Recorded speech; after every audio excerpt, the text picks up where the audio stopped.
Hello everyone, आप सभी लोगों का स्वागत है टीचिंग परीक्षा के आज के इस वीडियो में, जिसमें फ्रेंड्स हम लोग हमारा एक इंपॉर्टेंट टॉपिक है एग्रीकल्चर, इसको देखने वाले हैं। प्लस इसमें से जो जो क्वेश्चंस आप लोगों से पूछे जा सकते हैं उनको भी हम लोग यहाँ पर में देखेंगे, उनको भी हम लोग यहाँ पर में सॉल्व करेंगे। तो आप सभी लोग जल्दी जल्दी से बता दीजिए अगर आप लोगों को आवाज बराबर आ रही है। स्ट्रीमिंग भी आप सभी लोगों को बराबर है। जितने भी लोग यहाँ पर में जुड़े हुए हैं उन सभी का स्वागत है। जी, तो स्टार्ट करते हैं हम लोग फ्रेंड्स यहाँ पर में हमारा आज का सेशन, जिसके अंदर में हम लोग एग्रीकल्चर के बारे में बात करेंगे। अब एग्रीकल्चर के अंदर में जो है फ्रेंड्स क्या क्या क्वेश्चन आप लोगों के बन सकते हैं आपके एग्जाम पॉइंट ऑफ व्यू से, ठीक है। क्योंकि आप लोगों ने आप लोगों का जो पेपर सेट किया जाएगा, आप लोगों ने एक चीज याद रखनी है, ठीक है। आप लोगों को इस तरीके से बनाया जाएगा पेपर बेसिकली कि आप लोगों को वो चीजें पता हो जो आप लोगों ने बच्चों को पढ़ानी है, ठीक है। एटलीस्ट वो सारी चीजें आप लोगों को पता है, ठीक है। शेख जेबा जी, अभी जो है ना बहुत सारे कमेंट्स आ रहे हैं, वो दिखेगा नहीं, तो अभी अब रुक जाइए इसको, ठीक है। और वो क्वेश्चंस आप लोगों से पूछे जाएंगे जो आप लोगों से आपको पढ़ाने भी होंगे, तो वो सारी चीजें आप लोगों को मैं उस हिसाब से बताऊंगा मैं आप लोगों को। देखिए एग्री, ठीक है, एग्री और कल्चर, ठीक है, ये दो शब्द है आप लोगों के, जिसको हम लोग हिंदी में कृषि कहते हैं। तो देखिए फ्रेंड्स, अगर हम लोग बात करें एग्रीकल्चर की, तो उससे पहले आप लोगों को यह समझना पड़ेगा कि एग्रीकल्चर जो है ना हमारे समाज के अंदर में, हमारे समाज के अंदर में जो पूरा का पूरा एक इकोनॉमिक स्ट्रक्चर फैला हुआ है, आर्थिक जो ढांचा फैला हुआ है, ठीक है, उसको हम लोग मेनली तीन पार्ट में डिवाइड कर सकते हैं। एक चौथा पार्ट भी होता है जो मैं आपको आगे में इसके पार्ट नंबर 2 के अंदर मैं आप लोगों को बताऊंगा, ठीक है। एक बेसिक तौर पर हम इसको तीन पार्ट के अंदर में डिवाइड करते हैं, प्राइमरी, सेकेंडरी और टर्शरी, ठीक है। धीरे धीरे धीरे धीरे मैं आप लोगों की अंडरस्टैंडिंग को इसको बढ़ाता जाऊंगा आप लोगों का, ठीक है। प्राथमिक जो प्रक्रियाएं होती है फ्रेंड्स आप लोगों की, ठीक है, मतलब जितनी भी आर्थिक क्रिया है प्राथमिक क्रियाओं के अंदर में आती है, वो सभी क्रियाएं हैं आप लोगों की जो के डायरेक्टली नेचुरल रिसोर्सेस को एक्सट्रैक्ट करके आप लोग प्रोड्यूस करते हो। जैसे कि फॉर एग्जांपल खेती, खेती जो है डायरेक्टली आप जो उगाते हो और लेते हो, गपा गप गप गप गप गप खा लेते हो आप लोग। माइनिंग करना, मतलब माइनिंग का मतलब होता है आप लोगों का खनन करना, आप जमीन में से खोदते हो और वो उनको निकालते हो, मिनरल्स को निकालते हो आप लोग, खनिजों को निकालते हो, खनन करना डायरेक्टली नेचर से ले रहे हो।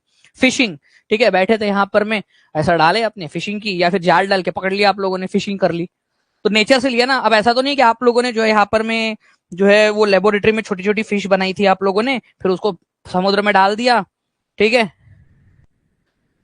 समुद्र में डाल दिया फिर उसको पकड़ लिया। भाई नेचुरल है, वो नेचर से मिला है आपको। तो हर वह चीज जो नेचर से मिलती है वो प्राइमरी एक्टिविटी के अंदर में आती है, आप लोगों की प्राथमिक गतिविधियों के अंदर में आती है, ये याद रखना है आप लोगों ने।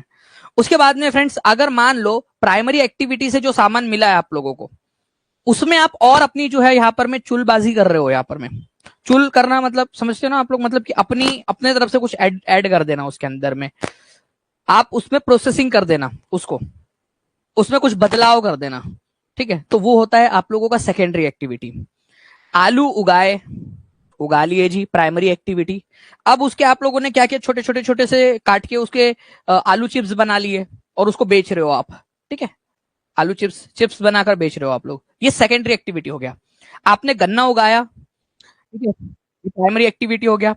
और आपने उसको शुगर में कन्वर्ट कर दिया, उसका रस निकाल के, ये हो गया आप लोगों का जो आप लोगों का सेकेंडरी एक्टिविटी। शक्कर बनाना, शुगर बनाना, आपका शुगर मिल्स के अंदर में जो आप करते हो, चीनी बना ली आप लोगों ने, शुगर बना ली, ठीक है। इसके अलावा जो है फ्रेंड्स आप लोगों को याद रखना है कि आपको आपके पास में आयरन होता है जी, आयरन हमारे पास में आयरन होता है आपके पास में। लोहा, लोहा कहां से मिलता है आप लोगों को, नेचर से मिलता है लोहा। उसके बाद में आप लोगों को कार्बन, ठीक है, नेचर से मिलता है। दोनों को एक निश्चित अनुपात में मिला लो तो आप लोगों का बन जाता है स्टील। तो स्टील मैन्युफैक्चरिंग किस में आएंगी, क्योंकि देखो जो बात साफ बात, स्टील नेचर में डायरेक्टली नहीं मिलता, ठीक है। स्टील नेचर में, इस्पात आपका नेचर में डायरेक्टली नहीं मिलता।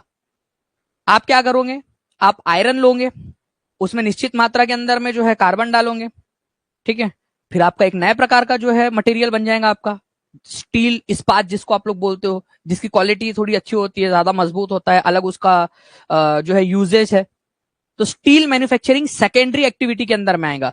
मैंने काफी सारे लोगों को देखा है, ठीक है, मैंने काफी सारे लोगों को देखा है कि स्टील को वो प्राइमरी लगा के आते हैं, आयरन कार्बन, उनको लगता है कि स्टील जो है खोद के मिल जाता।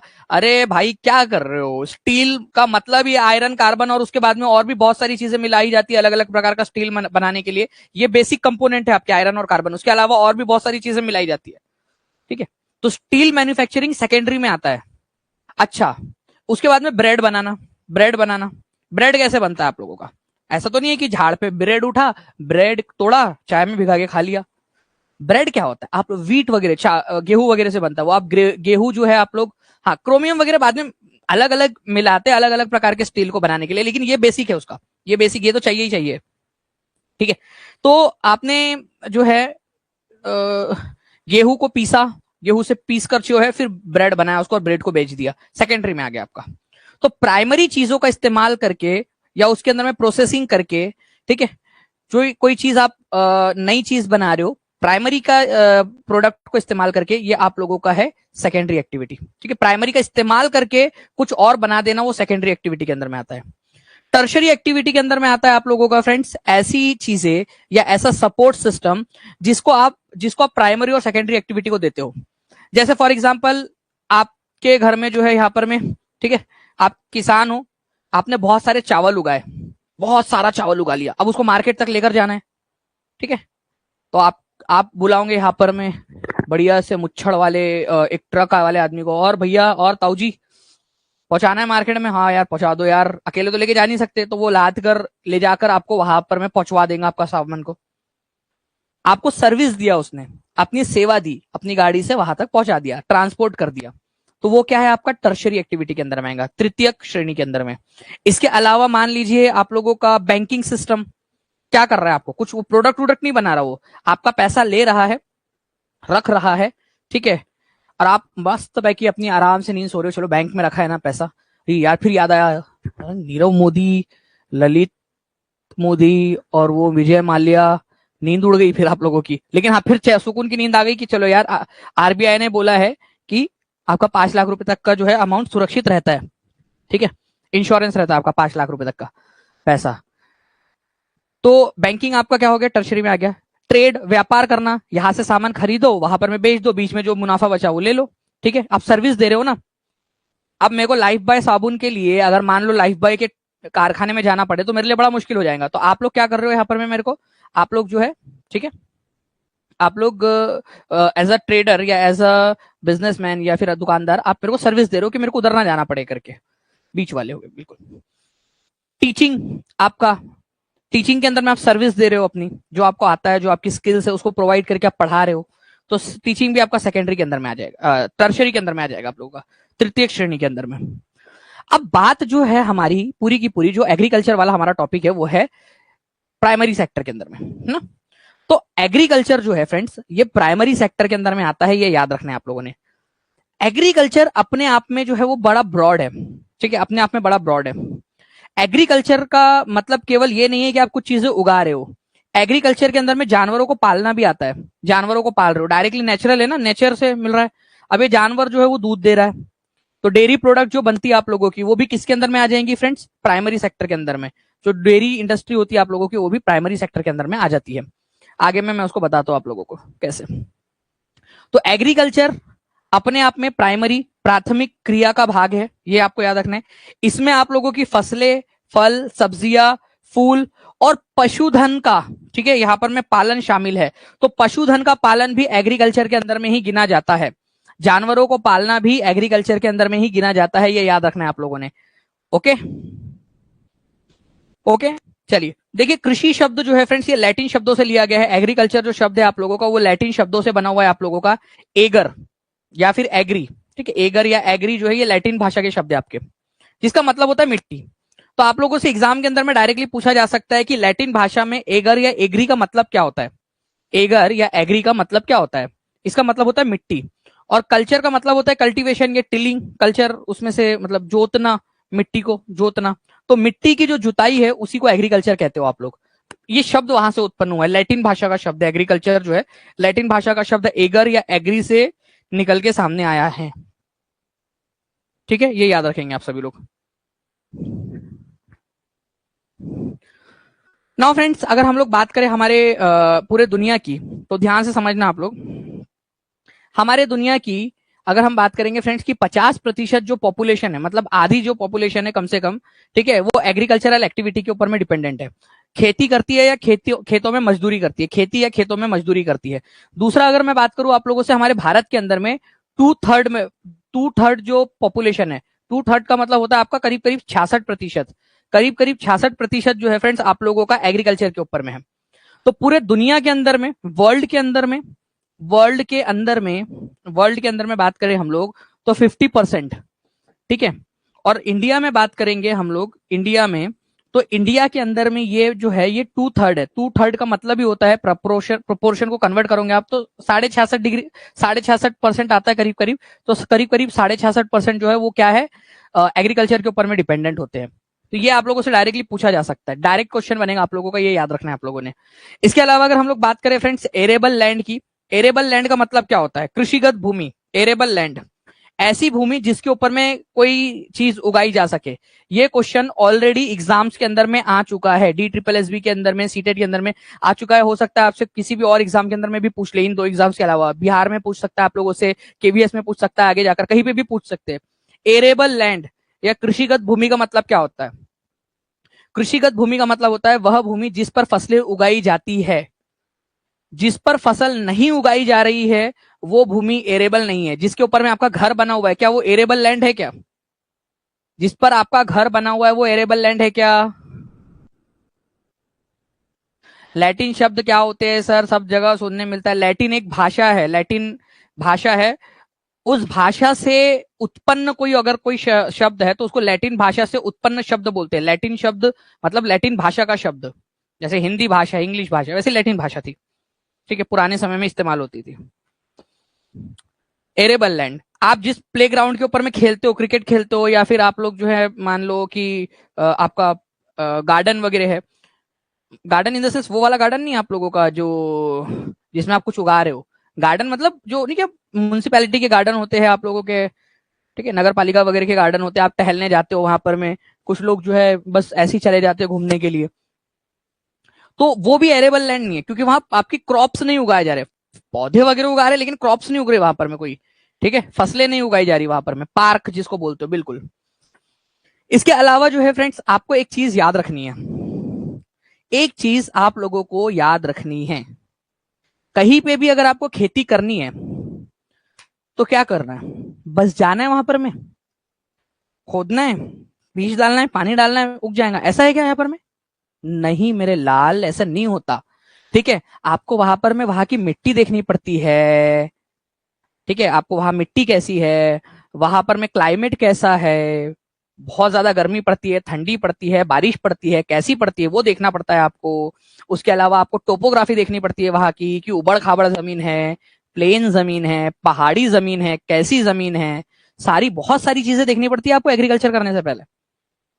तो बहुत सारी अलग अलग फैक्टर्स होते हैं जो एग्रीकल्चरल एक्टिविटी को सपोर्ट करते हैं। अगर वो सारी चीजें हैं तो ही एग्रीकल्चर वहां पर में संभव हो पाएगा, नहीं तो एग्रीकल्चर संभव नहीं हो पाएगा। तो आप लोग एक चीज देखना, ठीक है, एक चीज आप ऑब्जर्व करना, हर जगह पे एग्रीकल्चर नहीं किया जा सकता, हर जगह पे खेती नहीं की जा सकती। कुछ ही जगह है ऐसी है जहां पर में खेती की जा सकती है, जहां पर में फेवरेबल कंडीशन होती है, जहां पर में खेती की जा सकती है वहीं पर खेती की जाती है, ठीक है। जहां नहीं की जा सकती वहां पर में जबरदस्ती खेती करने की कोशिश करोगे तो नहीं उगेगी फसल आपकी। अच्छा, अब आप लोग तो इतने समझदार लोग हो, है ना, इतने सालों से आप लोगों का जो है वो DNA के अंदर में, ऑब्वियस सी बात है, आप इतने करोड़ों सालों से आप लोग हो, आपके अंदर में जो DNA है उसमें जो इंफॉर्मेशन है उसी से तो आप बने हो, और आप तो करोड़ों सालों से वो इंफॉर्मेशन पास ऑन हो रही है, एक के बाद एक के बाद एक पीढ़ी, आप लोगों के अंदर में एक के बाद एक के बाद एक के बाद एक के बाद एक वो इंफॉर्मेशन फॉलो हो रही है, ठीक है। तो मतलब आप करोड़ों सालों से आपके अंदर में जो है ना, मतलब आप जो प्राउड फील कर सकते हो, वाह अच्छा प्रीति कुमारी, तू तो बड़ी यार, मतलब मैं तो समझ रही थी कि तू सिर्फ, चलो यार अपने आप से भी झूठ बोल लेती हूँ थोड़ा सा, तू तो सिर्फ जो है, मैं तो समझती थी तू सिर्फ 16 साल की है, लेकिन तू तो मतलब करोड़ों साल पुरानी निकली, ठीक है। मतलब अपने आप से भी झूठ बोल रहे, मान लो कि 32 का आधा कर लिया करके, ठीक है, लेकिन आपके अंदर में करोड़ों सालों की इंफॉर्मेशन है। तो आप लोगों को बता दूं फ्रेंड्स कि आप लोग जो खेती कर रहे हो या आप लोग जो है वो कहां बसना स्टार्ट किया आप लोगों ने? आपने बसना कहां पर में स्टार्ट किया? आप कहां बसे जाकर? आप उस जगह पे जाकर बसे जहां पर में खेती संभव है। ठीक है, जहां पर में खेती संभव है वहां पर में आप जाकर बसे। तो आपको याद रखना है कि एग्रीकल्चरल एक्टिविटी जहां पर में होती है आप लोगों की, ठीक है, वहां मतलब एग्रीकल्चरल एक्टिविटी कहां पर में कॉन्सेंट्रेटेड है? जहां पर में क्रॉप उगाने के लिए सुटेबल फैक्टर्स अवेलेबल है, मतलब वहां खेती करने लायक जहां पर में फैक्टर्स अवेलेबल है, जहां पर में आपकी फसल उगाने के लिए उपयुक्त कारक विद्यमान है, वहां पर में उपलब्ध है, अवेलेबल है, वही प्रदेशों के अंदर में खेती जो है आप लोगों को संकेंद्रित मिलेंगी। और उन्हीं जगह के ऊपर में आप लोगों को उन्हीं जगह के ऊपर में आप लोगों को पॉपुलेशन भी देखने के लिए मिलेंगी। लोग भी कहां जाकर बसेंगे? जहां पर में खेती अच्छे से हो सकती है। ठीक है जी। नाउ फ्रेंड्स, अब देखिए जो एग्रीकल्चर है ना, इसमें नाम में है एग्री और कल्चर। एग्री का मतलब होता है आप लोगों का सॉइल, भूमि, जमीन, मिट्टी। ठीक है, एग्री। और कल्चर मतलब वहां पर में टिलिंग करना, उसको बुआई करना वहां पर में। तो एग्रीकल्चर लैटिन भाषा से बना है ये शब्द। लेकिन हमने देखा कि एग्रीकल्चर के अंदर में केवल फसल उगाना नहीं होता। एग्रीकल्चर एक ब्रॉड टर्म है फ्रेंड्स। एग्रीकल्चर में बहुत सारी चीजें आती है। एक एक करके बताता है। एग्रीकल्चर में सबसे पहले तो पूरा फसल उगाना मतलब एग्रीकल्चर हो गया आप लोगों का। साथ में पशुपालन को भी आप लोग एग्रीकल्चर बोलते हो, मतलब पशुपालन भी एग्रीकल्चर की कैटेगरी में आता है। और भी बहुत सारी चीजें आती है, ध्यान से समझना मेरी बात, जो आप लोगों के लिए इंपॉर्टेंट है। सेरीकल्चर। सेरीकल्चर जो है फ्रेंड्स बेसिकली आप लोगों का सिल्क वॉर्म की रेयरिंग करना, मतलब रेशम के कीड़ों को पालना। ये आप लोगों का क्या हो जाए? सेरीकल्चर, रेशम उत्पादन, सेरीकल्चर। ठीक है, वाणिज्यिक पालन करना रेशम के कीड़ों का। रेशम के कीड़े ऐसे होते हैं आप लोगों के, शहतूत का पेड़ होता है। कौन सा पेड़ होता है ये? शहतूत की पत्तियां, शहतूत, शहतूत। ठीक है, बड़े इसमें लिख देता हूं, शहतूत। शहतूत का जो पेड़ होता है आप लोगों का, उसकी पत्तियों के ऊपर में एक खाकर जिंदा रहते हैं, शहतूत के ऊपर में। ये याद रखना है आप लोगों ने, शहतूत के पेड़ के ऊपर में। और इनका जो यहाँ पर में लार होती है, उससे वो क्या करते हैं? रेशा बनाते हैं। फिर उन रेशों को बुनकर, हम लोग रेशम का धागा बनाते हैं, सिल्क का जो है ना, यहाँ पर में हम लोग यान बनाते हैं, धागा बनाते हैं। तो बड़ी कठिन प्रक्रिया है ये, को रेशम के कीड़ों को पालना, फिर उनके वो उससे फिर धागा बनाना, फिर धागे से कपड़ा बनाना। तो रेशम के कीड़ों को पालने को सेरीकल्चर कहा जाता है, ताकि आप रेशम का धागा बना सके, रेशम के कपड़े बना सके। उसके बाद में हम लोग बात करेंगे फ्रेंड्स पिस्सी कल्चर की। पिस्सी कल्चर, पिस्सी कल्चर का मतलब होता है आप लोगों का, ठीक है, आर्टिफिशियल पॉन्ड्स के अंदर में मछली का पालन करना। अब ऐसा नहीं कि आपने जो है वो फिश पॉट ला लिया और फिश पॉट के अंदर में मछली डाल दी लाके, वो नहीं। बड़े ऐसे पॉन्ड्स के अंदर में, ठीक है, मछलियां डालना, ताकि मछलियां जो है यहाँ पर में कोई किसी को दिल दे, कोई किसी को दिल ले, ठीक है, और उनकी संख्या बढ़ जाए करके। ठीक है, आप लोगों के वो फिश पॉट के अंदर में थोड़ी ना मछली बढ़ जाती है। आप सोए थे और सुबह उठ के देखा कि यार दो मछली थी, तीन मछली हो गई करके, फिर आप एक दूसरे को शक के नजर से देख रहे हो उनकी मछलियों को। यार तुम्हारी तो शादी भी नहीं हुई थी अब तुम दोनों की अभी यहाँ पर में। ठीक है, तो ऐसा होता नहीं है, क्योंकि फिश पॉट के अंदर में बेसिकली वो नहीं बढ़ते हैं। वो एक अलग कंडीशन चाहिए होती है उन लोगों को मछलियां बढ़ने के लिए। तो फिश की ब्रीडिंग करवाना स्पेशली कंस्ट्रक्टेड टैंक्स और पॉन्ड्स के अंदर में, ये पिस्सी कल्चर कहलाता है आप लोगों का, पिस्सी कल्चर। उसके बाद में जो है फ्रेंड्स, अगर मैं बात करूं विटीकल्चर की, विटीकल्चर, विटीकल्चर, ठीक है, द्राक्षा कृषि इसको हिंदी में बोलते हैं। अगर हिंदी वाले को कुछ करना है यहाँ पर में, तो द्राक्षा कृषि इसको बोला जाता है। अंगूर की खेती। अंगूर की खेती जो है फ्रेंड्स बेसिकली एक तो फ्रूट्स के रूप में की जाती है, और दूसरा किया जाता है आप लोगों का शराब बनाने के लिए। अंगूर को सड़ाकर, गलाकर, बहुत दिनों तक जो है उसको खराब करके जो उससे बनता है वो बनती है शराब, ठीक है, वाइन वगैरह। तो विटीकल्चर आपका कल्टीवेशन ऑफ ग्रेप्स है, विटीकल्चर। हॉर्टिकल्चर के अंदर में आता है आप लोगों का वेजिटेबल्स उगाना, फ्लावर्स उगाना और फ्रूट्स उगाना, ठीक है, कमर्शियल यूज के लिए, बेचने के लिए, हॉर्टिकल्चर कहलाता है आप लोगों का। अब इसके ऊपर में बेस्ड क्वेश्चंस आप लोगों से पूछे जाते हैं। विटीकल्चर याद रखना है फ्रेंड्स, वीटी, ठीक है, वीटी कल्चर, ग्रेप्स को उगाना, ठीक है, आप लोगों का। हॉर्टिकल्चर मतलब होता है आप लोगों का फ्लावर और फ्रूट्स वगैरह को उगाना आपका। और पिस्सी कल्चर मछलियों को उगाना, ठीक है। चलिए, विशेष रूप से निर्मित तालाबों और पोखरों में मत्स्य पालन को क्या कहा जाता है?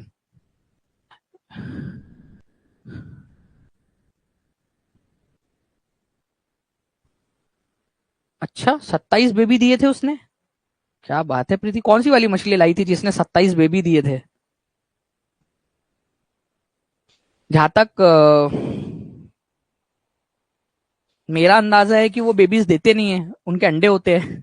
ठीक है, मछलियों के।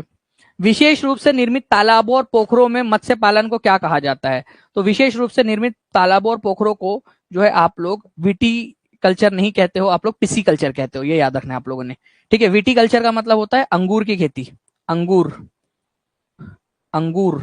ठीक है, सेरीकल्चर मतलब रेशम का कीड़ा, रेशम। ठीक है, हॉर्टिकल्चर मतलब वेजिटेबल्स, ठीक है, फ्रूट्स और फ्लावर्स वगैरह आप लोगों के। ठीक है, चलिए, इस क्वेश्चन का आंसर जिसने कर डाला उसकी लाइफ झिंगा लाला।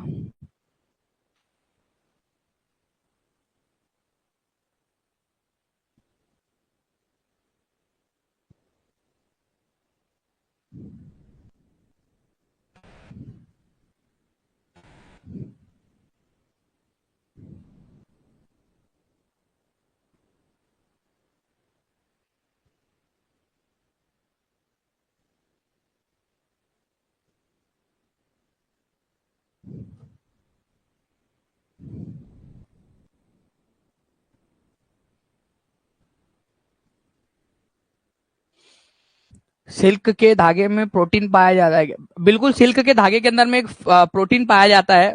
अब आपकी इच्छा है तो मैं बता देता हूँ, वैसे तो बहुत हाई लेवल कंसेप्ट है, आप लोगों के हिसाब से नहीं है। फैब्रॉइन बोलते हैं उसको, सिल्क के धागे के अंदर में जो प्रोटीन पाया जाता है, प्रोटीन। ठीक है, एक विशेष प्रकार का प्रोटीन है, फाइब्रोइन बोलते हैं उसको, वो सिल्क के धागे में पाया जाता है। ठीक है, लेकिन अभी फिलहाल के लिए आपके काम का नहीं है वो, अनलेस एंड अनटिल के आप जो है उसके अंदर में केमिस्ट्री के अंदर में या फिर बायोलॉजी के थ्रू आप जो है पेपर दे रहे हो। ठीक है, एग्रीकल्चर मतलब पूरा का पूरा क्रॉप्स और फार्मिंग करना, ये एग्रीकल्चर कहलाता है। एक ही जोड़ी दो के साथ लगनी है आप लोगों की। ठीक है, हॉर्टिकल्चर का मतलब होता है आप लोगों का फ्रूट्स और फ्लावर्स वगैरह उगाना। बी की जोड़ी जो है वो 3 के साथ लगनी है आपकी। पिस्सी कल्चर का मतलब होता है आप लोगों का, पिस्सी का मतलब होता है ब्रीडिंग करना फिश की। ठीक है, तो सी की जोड़ी 4 के साथ लगनी है आपकी।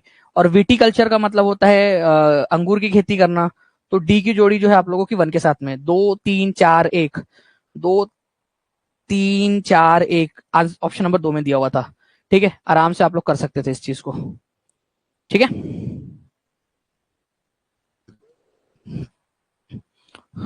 चलो वो तो आप लोगों ने कर दिया था। नो फ्रेंड्स, कृषि तंत्र के अंदर में क्या चीजें होती है, ध्यान से समझना आप लोग। आप खेती कर रहे हो, कोई भी चीज है आप लोगों की, आप खेती कर रहे हो। जब आप खेती करते हो फ्रेंड्स, तो आप लोग क्या करते हो, आप लोग इनपुट देते हो, इनपुट। ठीक है, इनपुट में क्या क्या हो सकता है आपका? हो सकता है आपने सीड डाला, बीज डाले आप लोगों ने, उर्वरक डाले आप लोगों ने, ताकि खेती अच्छी खासी खेती हो सके आपकी। जो भी मशीनरी आप इस्तेमाल करते हो, ट्रैक्टर यूज कर रहे हो या फिर जो भी चीजें आप मशीनरी इस्तेमाल कर रहे हो, या आप लोग अपनी मेहनत दे रहे हो, ठीक है, श्रम आप कर रहे हो, ये क्या है, इनपुट है आपका। ठीक है, इनपुट, निवेश आप लोगों का। इसके अलावा जो ऑपरेशन है उसके अंदर में वो क्या होता है, और क्या चीज होती है, प्लफिंग, मतलब आप लोगों का यहाँ पर में जुताई करना, आप खेत को जोत रहे हो, यहाँ पर में खोद रहे हो। ठीक है, फिर उसके अंदर में बीज को डालना आप लोगों का। इरिगेशन करना मतलब पानी डालना आप लोगों का। वीडिंग का मतलब जो भी आ, आ, जो जो नहीं कि आप लोगों के फालतू के पेड़ पौधे, छोटी छोटी सी घास वगैरह उगाती है, तो उसको उखाड़ के फेंकना, उसको वीडिंग बोला जाता है। तो वीडिंग करना, निराई करना। फिर आप लोगों का जब फसल उग जाए तो उसकी कटाई करना फसल को, ये आपका ऑपरेशन है। ऑपरेशन मतलब आपका काम। ठीक है, प्रक्रम, प्रक्रम मतलब काम। और उसका निर्गत क्या होगा, उसका आउटपुट क्या मिलेगा आप लोगों को? हो सकता है आप लोगों को क्रॉप्स मिले, हो सकता है अगर आपने जानवरों को पाला हो तो जानवरों से आपको वूल मिल जाए। ठीक है, वूल मिल जाए आप लोगों को, ऊन मिल जाए। अगर आप लोगों ने जानवरों को पाला हो तो डेयरी प्रोडक्ट आपको मिल जाए। पोट्री मतलब कि अगर आप लोगों ने मुर्गी पाली हो तो अंडा मिल जाएगा आपको, अंडे मिलेंगे जी। तो खरपतवार का जो निपटारा है बेसिकली, ये आप लोगों का होता है वीडिंग। ठीक है, वीडिंग, खरपतवार का निपटारा। ठीक है, अवांछनीय जो पौधे होते हैं आपके, खरपतवार, उनको निकाल देना, अनवांटेड ग्रास जो होती है आप लोगों की, उसको निकाल के फेंक देना, वीडिंग। तो फ्रेंड्स, कुछ इनपुट होते हैं। इनपुट क्या है, सीड, फर्टिलाइजर, मशीनरी, लेबर, ये आप लोगों का इनपुट है जो आप अंदर डाल रहे हो। फिर कुछ प्रोसेस होंगी। जब आप लेबर डालोगे तो आप कुछ ना कुछ तो करोगे, तो आप खुदाई करोगे, उसके अंदर में बुआई करोगे, पानी डालोगे, वीड आउट करोगे और काटोगे, ये ऑपरेशन है आपका। और आपको इसमें साथ में अब जब सारी चीजें हो जाएंगी, आपने इनपुट दिया, ऑपरेशन हुआ, आउटपुट क्या मिलेगा आपको? फसल मिलेंगी। अगर जानवरों को पाल रहे हो आप तो वूल मिलेगा, डेयरी प्रोडक्ट मिल सकते हैं जानवरों से आप लोगों को, या अगर मुर्गियां पाल रहे हो तो अंडे मिल सकते हैं। एक क्वेश्चन था, जो ये क्वेश्चन आपसे पूछा गया, और ये एक्चुअल एग्जाम का क्वेश्चन है, ठीक है, अपन ने नहीं बनाया, एग्जामिनर ने बनाया हुआ क्वेश्चन। अब आप लोग सभी लोग इस क्वेश्चन को ध्यान से पढ़ो, बहुत ही बढ़िया क्वेश्चन है, और मैं चाहूंगा कि आप लोग जो है इस क्वेश्चन को ध्यान से पढ़कर इसका आंसर करें।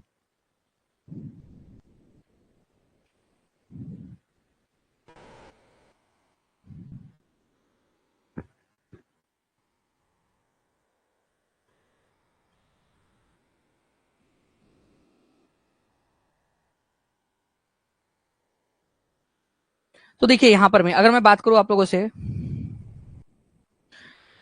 एग्रीकल्चर जो है आप लोगों का, सबसे पहली बात तो ये कौन से भाषा का शब्द है? लैटिन भाषा का शब्द है, ये आप लोगों को रिवाइज करवा दे रहा हूं मैं। इसके अलावा जो है फ्रेंड्स, ये आप लोगों का कौन से एरिया में कॉन्सेंट्रेटेड है, कौन से एरिया में संकेंद्रित है, कौन से प्रदेशों में? जहां फसल उगाने के लिए उपयुक्त कारक विद्यमान है, जहां पर मैं आप लोगों को फसल उगाने के लिए अच्छे कारण उपलब्ध है, वहीं पे एग्रीकल्चर होगा। ऑब्वियस सी बात है, जहां आप रेगिस्तान में जाके खेती तो करोगे नहीं, जहां पर में खेती की जा सकती है वहीं पे खेती करोगे।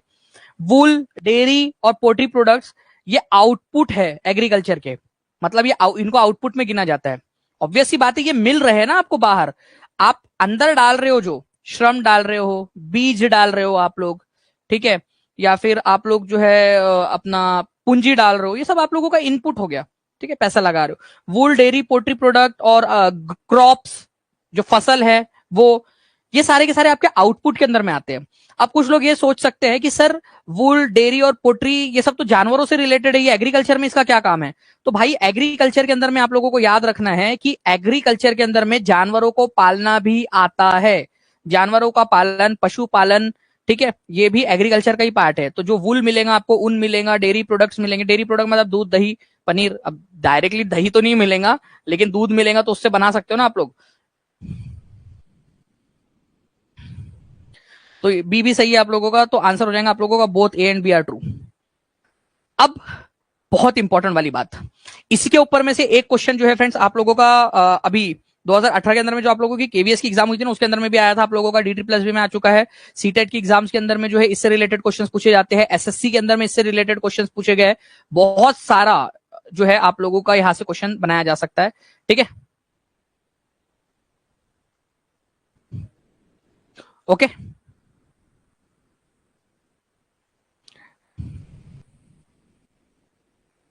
चलिए देखिए, अगर आप लोगों से इस पर्टिकुलर इसकी बात करूं मैं आप लोगों से फ्रेंड्स, इस पर्टिकुलर टॉपिक की, टाइप्स ऑफ फार्मिंग की, तो आप लोग देखिए यहां पर में यहां बात क्या हो रही है। आप लोग देखिए अलग अलग इलाकों के अंदर में अलग अलग जो है आप लोगों की फार्मिंग होती है, अलग अलग प्रकार की फार्मिंग होती है, ठीक है, ये याद रखना है आप लोगों ने।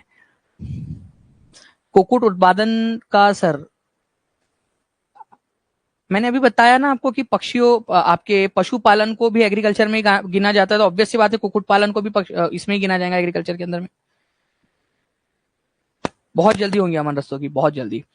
तो कल्टीवेशन मेथड जो कि आप लोगों का फ्रेंड्स, ठीक है, अलग अलग जगह के ऊपर में अलग अलग होता है, वो डिपेंड करता है आपका वहां की ज्योग्राफिकल कंडीशन कैसी है, भौगोलिक स्थिति, वहां की स्थिति कैसी है भौगोलिक, ठीक है, वहां की उपज की मांग कितनी है। अब पता चले वहां के लोग जो है चावल खाते हैं और आप गेहूं उगाए जा रहे हैं, ठीक है, आप गेहूं उगाए जा रहे हैं, तो ऑब्वियस सी बात है कि जो डिमांड होगी वही चीज आप उगाओगे। वहां की ज्योग्राफिकल कंडीशन अगर आपको चावल उगाने की इजाजत देती तो आप चावल उगाओगे, अदरवाइज नहीं तो आप वहां पर भी गेहूं उगाओगे। अगर वहां चावल और गेहूं भी नहीं उग सकता तो आप लोग क्या करोगे, आप वहां कुछ और उगाओगे, ठीक है। उसके बाद में लेबर कितना अवेलेबल है, वहां की टेक्नोलॉजी कितनी अवेलेबल है, इन सारी चीजों के आधार पर हम लोगों ने क्या किया है फ्रेंड्स, हमारी जो खेती है उनको दो प्रकार में बांट दिया है हम लोगों ने, ठीक है। जो हमारी खेती है जनरली, ठीक है, सबसिस्टेंस जो खेती है आप लोगों की, हम लोगों ने उसको क्या किया, दो पार्ट, तो हमने खेती को दो पार्ट में बांट दिया है। सबसिस्टेंस खेती जो आपके निर्वाह के लिए की जाती है, ठीक है, निर्वाह कृषि जो केवल किसान अपने जीवन यापन के लिए कर रहा है कि भाई बीवी बच्चों को पढ़ा सके, बीवी बच्चों को नहीं, बच्चों को पढ़ा सके, बीवी को पाल सके, बच्चों को भी पाल सके, अपना घर बार चला सके, ठीक है, सबसिस्टेंस फार्मिंग, कृषि निर्वाह। कमर्शियल फार्मिंग का होता है फ्रेंड्स, जिसमें बड़े लेवल पे फार्मिंग की जाती है, बड़े लेवल के ऊपर में खेती की जाती है, और उसका मेन मकसद होता है पैसा कमाना, और ज्यादा पैसा कमाना, और बहुत बहुत बहुत ज्यादा पैसा कमाना, ठीक है, कमर्शियल फार्मिंग। तो सब्सिस्टेंस फार्मिंग और कमर्शियल फार्मिंग दो प्रकार की है आप लोगों की, दोनों की चीजें हम लोग दोनों के दोनों हम लोग पढ़ेंगे यहां पर में। अब देखो सब्सिस्टेंस फार्मिंग, निर्वाह कृषि, सब्सिस्टेंस निर्वाह, कि निर्वाह का मतलब ही क्या होता है? भाई यार जीवन का निर्वाह करवा दो बस।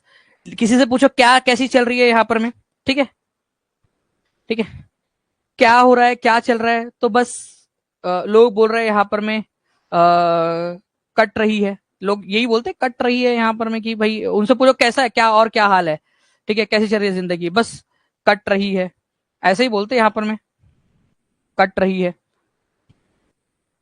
और क्या बोलते हैं, तो कट रही है। ये बेसिकली क्या कर रहे हैं, मतलब वो निर्वाह कर रहे हैं अपनी जीवन जिंदगी को, जो है क्या कर रहे हैं यहाँ पर में, वो निर्वाह कर रहे हैं बेसिकली, बस ये याद रखना है आप लोगों ने। तो निर्वाह करना, निर्वाह खेती, अपना जीवन निर्वाह करना। अब ये जो निर्वाह करने वाली जो खेती है आप लोगों की, ये किसान छोटे लेवल के ऊपर में करता है। और कमर्शियल फार्मिंग, वाणिज्यिक खेती, इसके नाम में ये वाणिज्यिक, कमर्शियल बड़े लेवल के ऊपर में करता है, ताकि जो है वो बड़े लेवल के ऊपर में क्या कर सके फ्रेंड्स, अपना गुजारा कर सके, ठीक है। तो ये चीज याद रखना है आप लोगों ने, सब्सिस्टेंस फार्मिंग और कमर्शियल फार्मिंग। अब जो सब्सिस्टेंस फार्मिंग है, निर्वाह खेती, किसान जो है जैसे तैसे कट रही है, ऊपर वाले की मेहरबानी, जीवन यापन के लिए कृषि के काम चल रहा है, हाँ, मतलब बस इतना काम चल रहा है यहाँ पर में, ठीक है। ये बेसिकली लोग जनरली कहते हैं ना, खुद के लिए, हाँ खुद के परिवार के लिए बस वो कर रहा है यहाँ पर में खेती। यहाँ पर में एक हाफी का शेर भी था कि किसे खबर है कि किसे खबर है कि जिंदगी बस इस पर गौर करने में कट रही है, कि ये उदासी हमारे जिस्मों से किस खुशी में लिपट रही है। अजीब दुख है कि उसका होकर भी उसको छूने से हम डरते हैं। अजीब दुख ये है कि हमारे हिस्से की आग किसी और में बट रही है, ठीक है। मैं उसको रोज एक झूठ सुनने के लिए फोन करता, मैं रोज उसे एक झूठ सुनने के लिए फोन करता कि रुको यहाँ कोई प्रॉब्लम है, तुम्हारी आवाज कट रही है, ठीक है।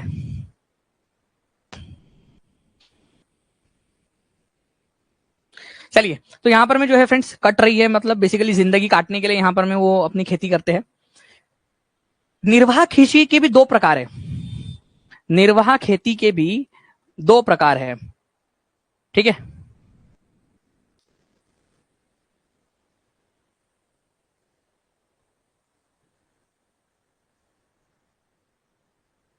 सर एक टाइप का कोर्स बच्चों के लिए भी लाइए, कितने पेरेंट्स का भला हो जाएगा, सब लोग XYZ का कोर्स, अच्छा बच्चों के लिए बोल रहे हैं, तो बच्चों के लिए भी लेकर आएंगे बिल्कुल, ठीक है। तो आप भी तो अभी मेरे लिए फिलहाल छोटे छोटे से बच्चे हो।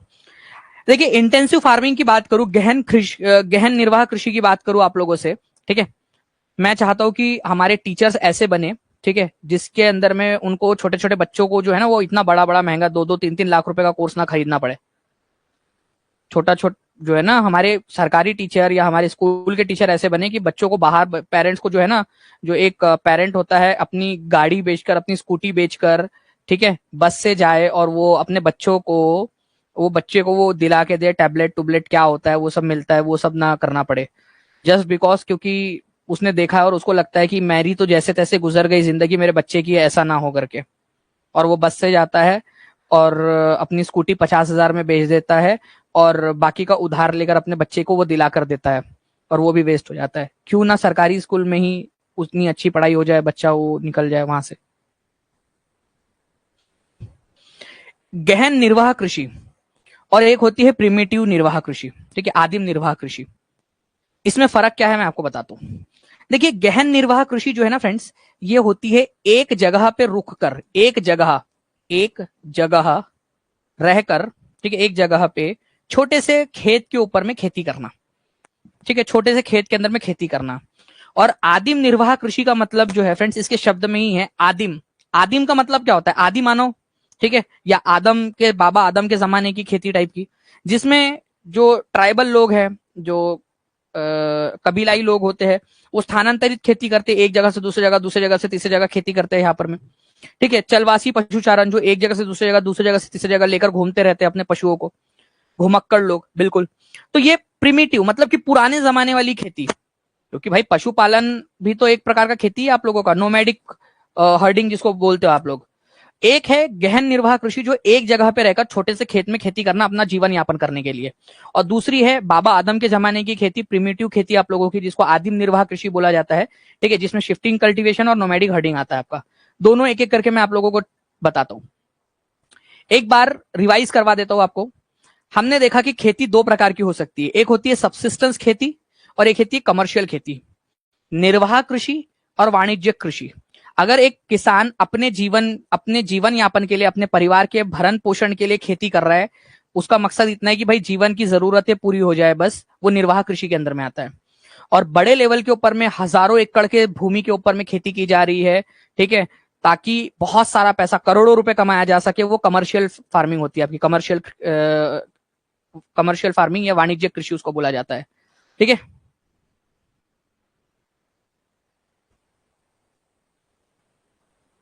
बिल्कुल दीपमाला, आप बात कीजिए उनसे, ठीक है, उनसे उनको समझाइए।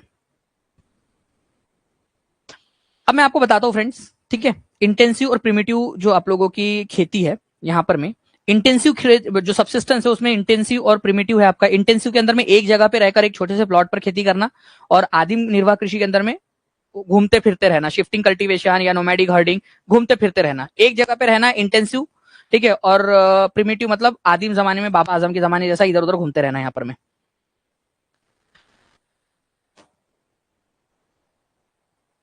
चलो अच्छी बात है नीलू, आपको याद है। नाउ फ्रेंड्स, अब मैं बताता हूं आपको सबसिस्टेंस फार्मिंग या निर्वाह कृषि के अंदर में क्या होता है जनरली, जो मैंने आप लोगों को बता दिया। ऐसी फार्मिंग जो फार्मर की फैमिली के लिए होती है उसको सबसिस्टेंस फार्मिंग या निर्वाह कृषि कहते हैं। अब आप लोगों को इतना अच्छे से समझ में आ गया कि अब आपको लिखे हुए होने की जरूरत नहीं है। इसमें क्या होता है, लो लेवल ऑफ टेक्नोलॉजी का इस्तेमाल किया जाता है और घर के ही लोग काम करते हैं, है ना, घर के ही लोग काम करते हैं छोटे लेवल के ऊपर में। चाहे वो आप लोगों की शिफ्टिंग कल्टीवेशन हो, चाहे आप लोगों का जो है इंटेंसिव फार्मिंग हो, आपकी इंटेंसिव सबसिस्टेंस फार्मिंग आप लोगों की, ठीक है, गहन निर्वाह कृषि, छोटे लेवल के ऊपर में होता है। बहुत लो लेवल की टेक्नोलॉजी इस्तेमाल होती है। टेक्नोलॉजी भी क्या है आप लोगों का, फावड़ा ये सब और ये बैलूल की मदद से छोटा मोटा काम करते हैं ये लोग। ठीक है, मैंने आप लोगों को बताया कि आउटपुट भी बड़ा स्मॉल होता है इसके अंदर में, बस जीवन यापन हो जाए उतना ही आउटपुट मिलता है। सबसिस्टेंस फार्मिंग, निर्वाह कृषि नाम ही उसका।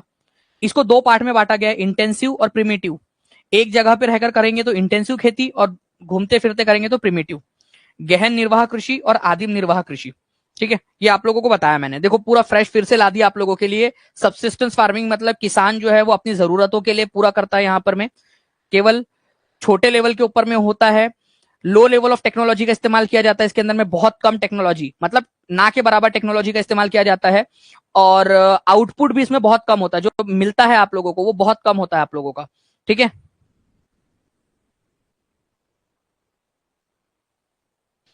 वो बिल्कुल करेंगे अब्दुल हकीम जी, उसका प्लानिंग है उसकी। इंटेंसिव जो है फ्रेंड्स आप लोगों की गहन मतलब सबसिस्टेंस फार्मिंग को दो इसमें बांट सकते हैं, इंटेंसिव और प्रिमिटिव। एक जगह पे रहकर कर रहे हो तो गहन निर्वाह कृषि, प्रिमिटिव मतलब आदिम निर्वाह कृषि। अच्छा, यहां पर मैं कितने लोगों के पप्पा दादा नाना किसान है, मतलब किसान है, तो वो क्या है, इंटेंसिव निर्वाह खेती करते हैं वो लोग या आदिम निर्वाह खेती करते हैं? आपके दादा नाना पापा जो भी है, कोई सारे लोग बोल रहे थे कि सर मेरे पापा किसान है, कुछ लोग बोल रहे थे मेरे दादा किसान है, कुछ लोग बोल रहे थे मेरे नाना किसान है, कुछ लोग बोल रहे थे कि मेरे पर नाना किसान है, कुछ लोग बोल रहे थे यहाँ पर में कि मेरे पर नाना किसान थे।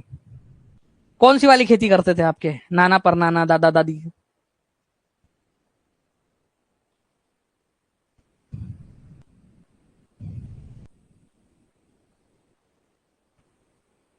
ऑब्वियस सी बात है कि भाई ज्यादातर लोग यहाँ पर में जो लोग हैं, जो ज्यादातर लोग मैं समझ पाऊं रहा हूं यहाँ पर में आप लोगों में से इंटेंसिव खेती करते होंगे। एक जगह पे उनकी खेती होंगी छोटी मोटी, ठीक है, उसके ऊपर में खेती करते होंगे। हाँ, कुछ लोग ये भी हो सकते हैं यहाँ पर में, ठीक है, कुछ लोग ऐसे भी हो सकते हैं जिनके नोमैडिक हर्डर्स, मतलब एसटी कैटेगरी के कोई अगर होगा यहाँ पर में, तो उनके जो पूर्वज होंगे वो नोमैडिक हर्डर, चलवासी पशुचारण वगैरह करते होंगे या स्थानांतरित खेती भी करते होंगे। अब वो लोग जो है सेटल डाउन हो गए हैं, ऐसा भी हो सकता है बिल्कुल। ठीक है, इस तरीके की भी चीजें यहाँ पर मैं आप लोगों को देखने के लिए मिल सकती है। नाउ फ्रेंड्स, अब मैं आप लोगों को इंटेंसिव फार्मिंग और प्रिमिटिव फार्मिंग दोनों के दोनों जो है एक एक करके यहाँ पर मैं अच्छे से समझाता हूँ। गहन निर्वाह कृषि, जहां जो मैं आपसे बात कर रहा हूँ, ठीक है, कि आप लोगों के जो परिवार वाले हैं ज्यादा के यहाँ पर में, ठीक है, ओके, थैंक यू सायद्री आलम जी। यहाँ पर में देखिए आप लोग, इंटेंसिव सबसिस्टेंस फार्मिंग, इसके ऊपर में क्वेश्चन केवीएस के अंदर में आया था आप लोगों का। कि ऐसी फार्मिंग के अंदर में क्या होता है, स्मॉल प्लॉट या स्मॉल लैंड के ऊपर में आप लोगों की खेती होती है, एक छोटे से भूखंड के ऊपर में खेती की जाती है, एक छोटा सा भूखंड है, छोटा सा खेत है, उसके ऊपर में खेती की जाती है। इसमें किसान जो है बहुत सरल औजारों का इस्तेमाल करता है, फावड़ा, ठीक है, या फिर आप लोगों के हल, इस तरीके की जो चीजें होती है बस उन हथियारों का इस्तेमाल करता है, और मेहनत बहुत ज्यादा लगती है, बहुत ज्यादा श्रम लगता है, बहुत ज्यादा मेहनत लगती है इसके अंदर में। अच्छा, ये जो है ना फ्रेंड्स, जनरली क्या होता है, ये किसान मेहनत तो करेगा अपनी, लेकिन ऑब्वियस सी बात है, आपको पता है कि धूप वाले दिन होने चाहिए, तभी तो फोटोसिंथेसिस हो पाएंगे और ज्यादा अच्छे से फसल उग पाएंगी आपकी।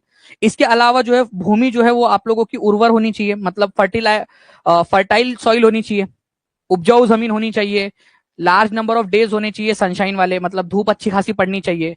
ओके, तो वहां पर में आप लोग उगा सकते हो उसको अच्छे से। इवन कई बार तो ऐसा होता है, बेचारा किसान क्या एक ही फसल थोड़ी उगाएगा साल भर में और बाकी समय बैठा रहेगा। कई बार होता है कि मोर देन वन क्रॉप भी उगाई जाती है सेम प्लॉट के ऊपर में।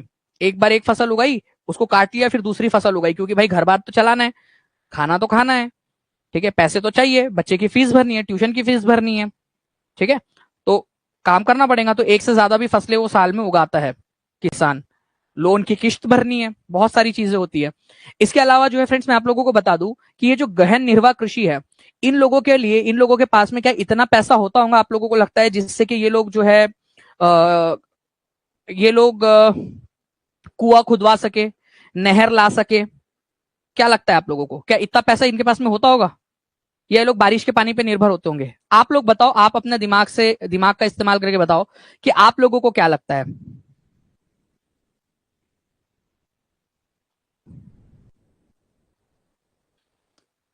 नहीं कर सकते ना, बेचारों के पास में इतना पैसा नहीं है, तो बारिश के पानी के ऊपर में निर्भर रहते हैं। तो जनरली जो है फ्रेंड्स, आप लोग देखोगे कि ये मान लो हमारा भारत है, ठीक है, तो हमारे भारत के इलाकों के अंदर में, मतलब भारत जो हम ये पूरा हमारा एशिया है, हमारा भारत इधर में एशिया के अंदर में, तो ये जो साउथ एशिया है, साउथ ईस्ट एशिया है, इधर साइड में जो आप लोगों का मलेशिया वगैरह है, इंडोनेशिया है, इस साइड के अंदर में आपका, मतलब south Asia, south east Asia, ठीक है, और इंडियन सब कंटिनेंट, जहां पर में घनी आबादी है और वर्षा भी अच्छी खासी होती है, वहीं पर ये वाली आप लोगों की खेती की जा सकती है।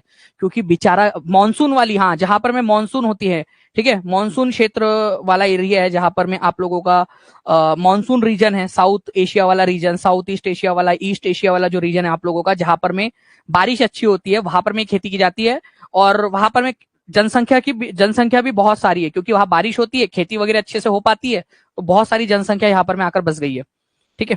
तो मानसून सीजन के अंदर में, मानसून के बारिश के ऊपर में ये लोग जनरली निर्भर रहते हैं, ठीक है। East Asia, south Asia, south east Asia, ये मतलब भारत, म्यांमार, मलेशिया, इंडोनेशिया, ये सारे जो देश है ना इधर साइड वाले, वहां पर में ये बहुत ज्यादा होती है गहन निर्वाह कृषि, छोटे मोटे लेवल के ऊपर में। एक क्वेश्चन है, इसका आंसर करो आप लोग, देखते फिर आगे में हम लोग इस क्वेश्चन का आंसर।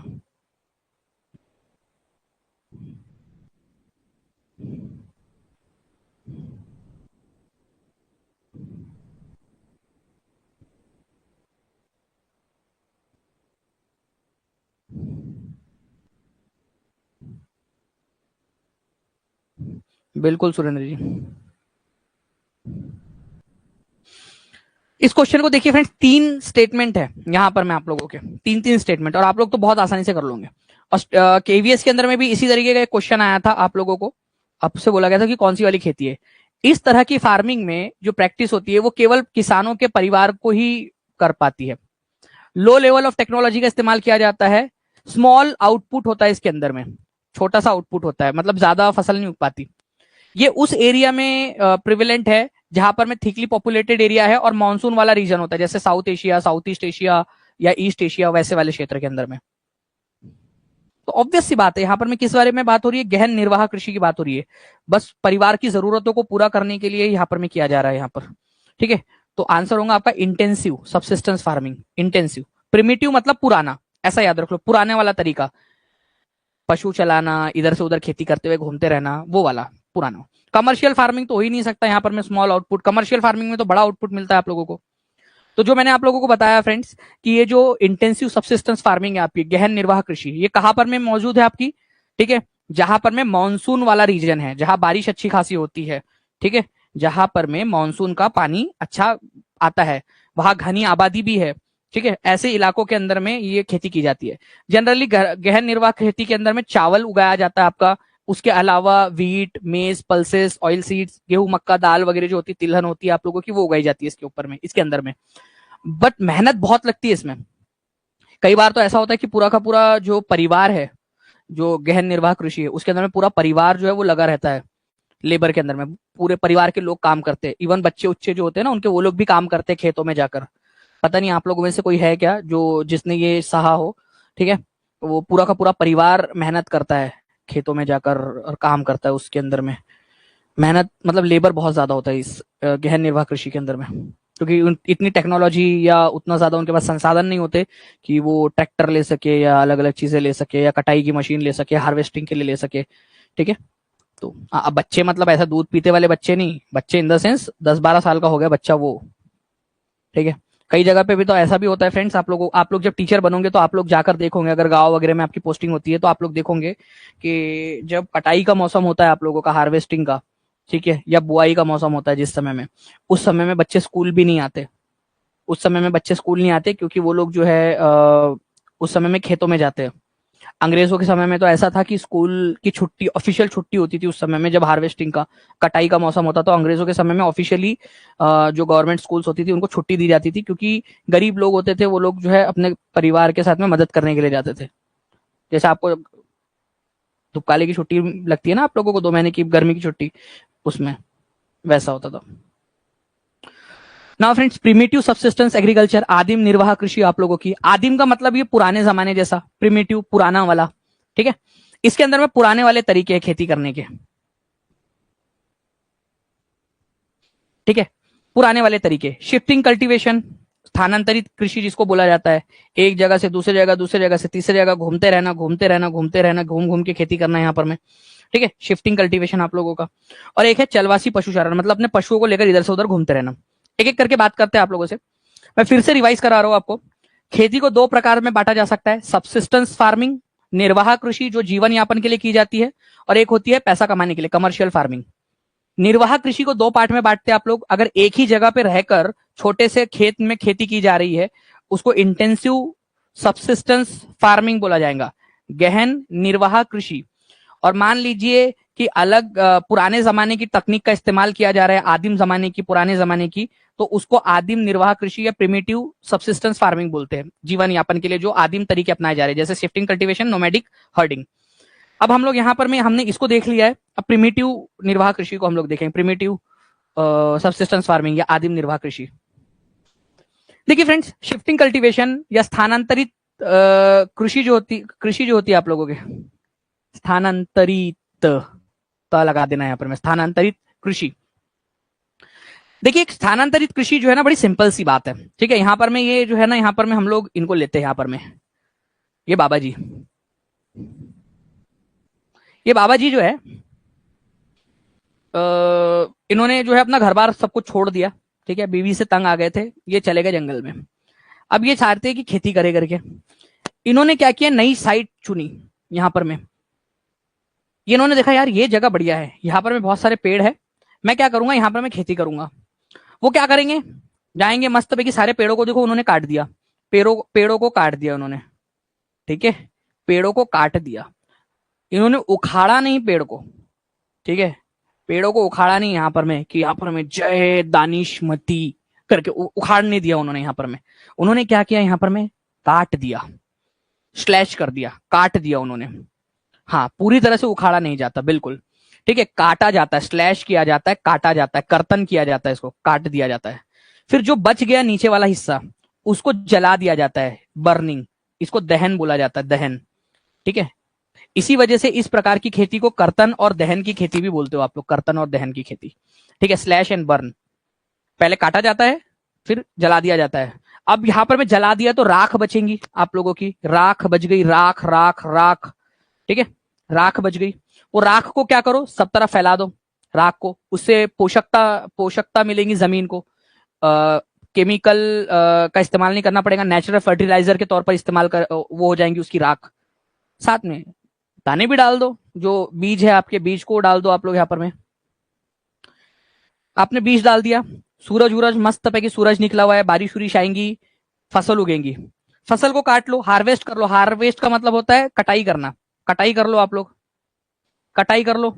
और ला ला ला ला लोरी दूध की कटोरी, दूसरे जगह पे जाओ, फिर से दूसरी वाली जगह पे, दूसरी वाली जगह के ऊपर में हम लोग करेंगे यहाँ पर में खेती। दूसरे वाले खेत को फिर से ढूंढो, फिर वहां से काटो। ये प्रोसेस चलती रहती है, मतलब स्थानांतरित अलग अलग जगह पे जाते रहते हो, ये साइकिल चलता रहता है आप लोगों का। जलाने से पॉपुलेशन भी तो बहुत होता है सर। ज्योति शर्मा जी, इतने से जला, ये बात आपकी सही है कि जलाने से पॉपुलेशन होता है, लेकिन आपने इसके इससे बड़ी वाली समस्या नहीं देखी कि पेड़ को काट दिया करके। आपने वो जलाना वाला देखा, आपने ये नहीं देखा उसने भाई ने पूरे तुम्हारे तुम्हारे अंकल ने पूरे के पूरे पेड़ काट दिए। और फिर जाके देखो दूसरी जगह जाके फिर से काटेंगे, फिर वापस आएंगे साइकिल में, फिर दूसरी जगह जाके काटेंगे। ये सबसे बड़ी प्रॉब्लम है, वो जलाना प्रॉब्लम नहीं है बेसिकली, ठीक है। बेसिकली प्रॉब्लम ये है कि पेड़ काट रहे हो। अच्छा, इसके अलावा एक चीज और बताता हूँ आप लोगों को, ठीक है। क्या आप लोगों ने इस बात पे गौर किया कि भाई तुम आग लगा रहे हो, अरे चचा आग लगा रहे हो, जंगल में पूरी आग फैल सकती है, तुमको मालूम? तुम्हारे चक्कर में कितने जानवरों की जान चली गई, कितने जंगल नष्ट हो गए करके, ये जलाने के चक्कर में तुमने। मगर अगर कंट्रोल नहीं किया ना चचा, तो पूरे जंगल में आसपास में आग लग जाएंगी। अब मैं मानता तुम हजारों सालों से कर रहे हो, तुम्हारे पूर्वज वगैरह तुमको आता, लेकिन थोड़ा संभल के। हाँ, मतलब ऐसा नहीं कि आसपास वाले जंगल में भी आग लगा दो तुम, ठीक है। बस हो गया, डांट दिया मैंने उनको। कौन था पॉल्यूशन वाले? डांट दिया मैंने उनको, टेंशन नहीं लेना, डांट दिया मैंने उनको। तो बस भाई यही है, एक बार खेती करी, फिर दूसरी जगह चले गए, फिर खेती की, फिर तीसरी जगह चले गए, और पुरानी जगह को छोड़ दिया। इसी को बोला जाता है आपका शिफ्टिंग कल्टीवेशन, स्थानांतरित कृषि। तो आप लोगों ने क्या किया, एक प्लॉट ऑफ लैंड ढूंढा, उसको क्लियर किया, ठीक है, झाड़ों को काटकर, और फिर बाद में जो नीचे वाला हिस्सा बचा था उसको जला दिया। जो ऐश थी, ऐश मतलब ऐश्वर्या राय नहीं, राख, ठीक है, राख, उसको मिट्टी के साथ में मिला दिया। और वहां पर में आप लोगों ने अलग अलग जो आपकी जो फसल थी, ठीक है, मेज, याम, पोटैटो, कसावा, मतलब आप लोगों का जो है आलू वगैरह टाइप के जो आप लोगों के है, ठीक है, कसावा हो जाए, पोटैटो हो जाए, आलू हो जाए, आप लोगों की ये सब फसल वहां पर में उगाई उन्होंने। उसके बाद में जो है फ्रेंड्स क्या होता है कि आपने एक फसल उगा ली, सॉइल की फर्टिलिटी खत्म हो जाती है, वो जमीन जो है उगाने लायक रहती नहीं है और ज्यादा फसल। तो आप क्या करते हो, नए वाले प्लॉट की तरफ में चले जाते हो। जैसे तुम्हारे चचा जो है वो नए वाले प्लॉट की तरफ चले गए, नए वाले इलाके में गए, नए वाले में फिर से काटा, फिर से वही हरकत की उन्होंने, फिर फसल काटी, फिर नए जगह पे चले गए यहाँ पर में। तो इनका यही चल रहा है, अलग अलग जगह पे शिफ्ट हो रहे हैं। इसी वजह से इसको शिफ्टिंग कल्टीवेशन कहा जाता है, ठीक है। इसको बंद क्यों नहीं कर देते? टी आर, हमारे सबके पूर्वज वही करते थे, क्या बंद कर दे इसको, ठीक है। मैक्सिमम जगह के ऊपर में तो बंद हो ही गया है, ठीक है, ओके। मैक्सिमम जगह पे तो बंद हो ही गया है, जैसे जैसे लोग सिविलाइज्ड एक जगह पे रुक रुक जा रहे हैं, रुक कर खेती कर रहे हैं। लेकिन कुछ अभी भी ऐसी प्रजाति, ऐसी भी जनजातियां है जो कर रही है यहाँ पर में, ठीक है, जो अभी भी कर रही है यहाँ पर में।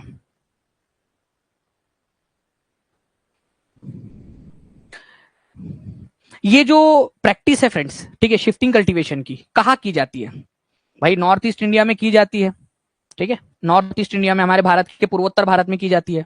साउथ ईस्ट एशिया में की जाती है, वो मलेशिया, इंडोनेशिया वगैरह, जहां लद्दाख बोला जाता है इसको। अफ्रीका में की जाती है, ट्रॉपिकल एरिया में। इवन अमेजोन के जंगलों में भी की जाती है, साउथ अमेरिका में अमेजोन के जंगलों में भी की जाती है। तो ऐसा नहीं है कि केवल और केवल भारत में किया जाता है, अलग अलग भारत के अलावा भी अलग अलग इलाकों के अंदर में इसको किया जाता है, ये याद रखना है आप लोगों ने, ठीक है। चलो, तो ये पॉइंट है आप लोगों का जो आप लोग याद रखोगे, इंपॉर्टेंट एग्जाम के अंदर में आप लोगों से पूछ सकते हैं, ठीक है। नो, ऑब्वियस सी बात है फ्रेंड्स कि ऐसे इलाकों में किया जाना चाहिए जहां पर में रेनफॉल होती है, हैवी रेनफॉल होती है। क्योंकि अगर मान लीजिए, ठीक है, ठीक है, अगर मान लीजिए कि रेनफॉल नहीं होंगी, तो आपने क्या किया, आपने जला लिया, सब कुछ कर लिया, बारिश ही नहीं हुई। अरे यार, सब कुछ कर लिया यार, बारिश क्यों नहीं हो रही यार, ठीक है। क्या आराम से अपने आप थोड़ी उग जाएगा, वो बारिश का पानी आएगा तभी तो होगा ना यहाँ पर में। अब ये चाचा जो है वो बाल्टी भर भर के पानी थोड़ी लाएंगे वहां पर में डालने के लिए, है ना। तो बारिश होनी चाहिए वहां पर में, हैवी रेनफॉल वाला इलाका होना चाहिए, ठीक है।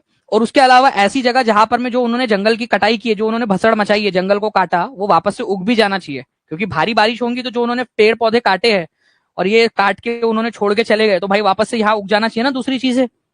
आप वापस से रीजनरेशन हो जाना चाहिए, वेजिटेशन का पुनर्जनन होना जाना चाहिए, ठीक है।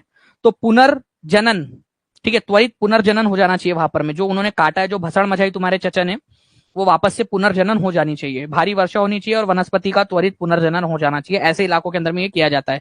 अमेजोन मतलब साउथ अमेरिका के अंदर में, ट्रॉपिकल अफ्रीका के अंदर में मतलब उत्तरी अफ्रीका के इलाके के अंदर में, साउथ ईस्ट एशिया में, नॉर्थ ईस्ट इंडिया में, बहुत सारे इलाकों में किया जाता है। मैंने आपको बताया कि इसको स्लैश एंड बर्न एग्रीकल्चर भी बोलते हैं, ठीक है, कर्तन और दहन की खेती इसको बोला जाता है, कर्तन और दहन की खेती इसको बोला जाता है। आलू आलू आलू आलू आलू लोगो तुमको, ठीक है, साइंस में तुम लोगों ने पढ़ा होगा ना, आलू जो है वो तना है, जड़ नहीं है आप लोगों की, तना है, तना तना, ठीक है, स्टेम है वो।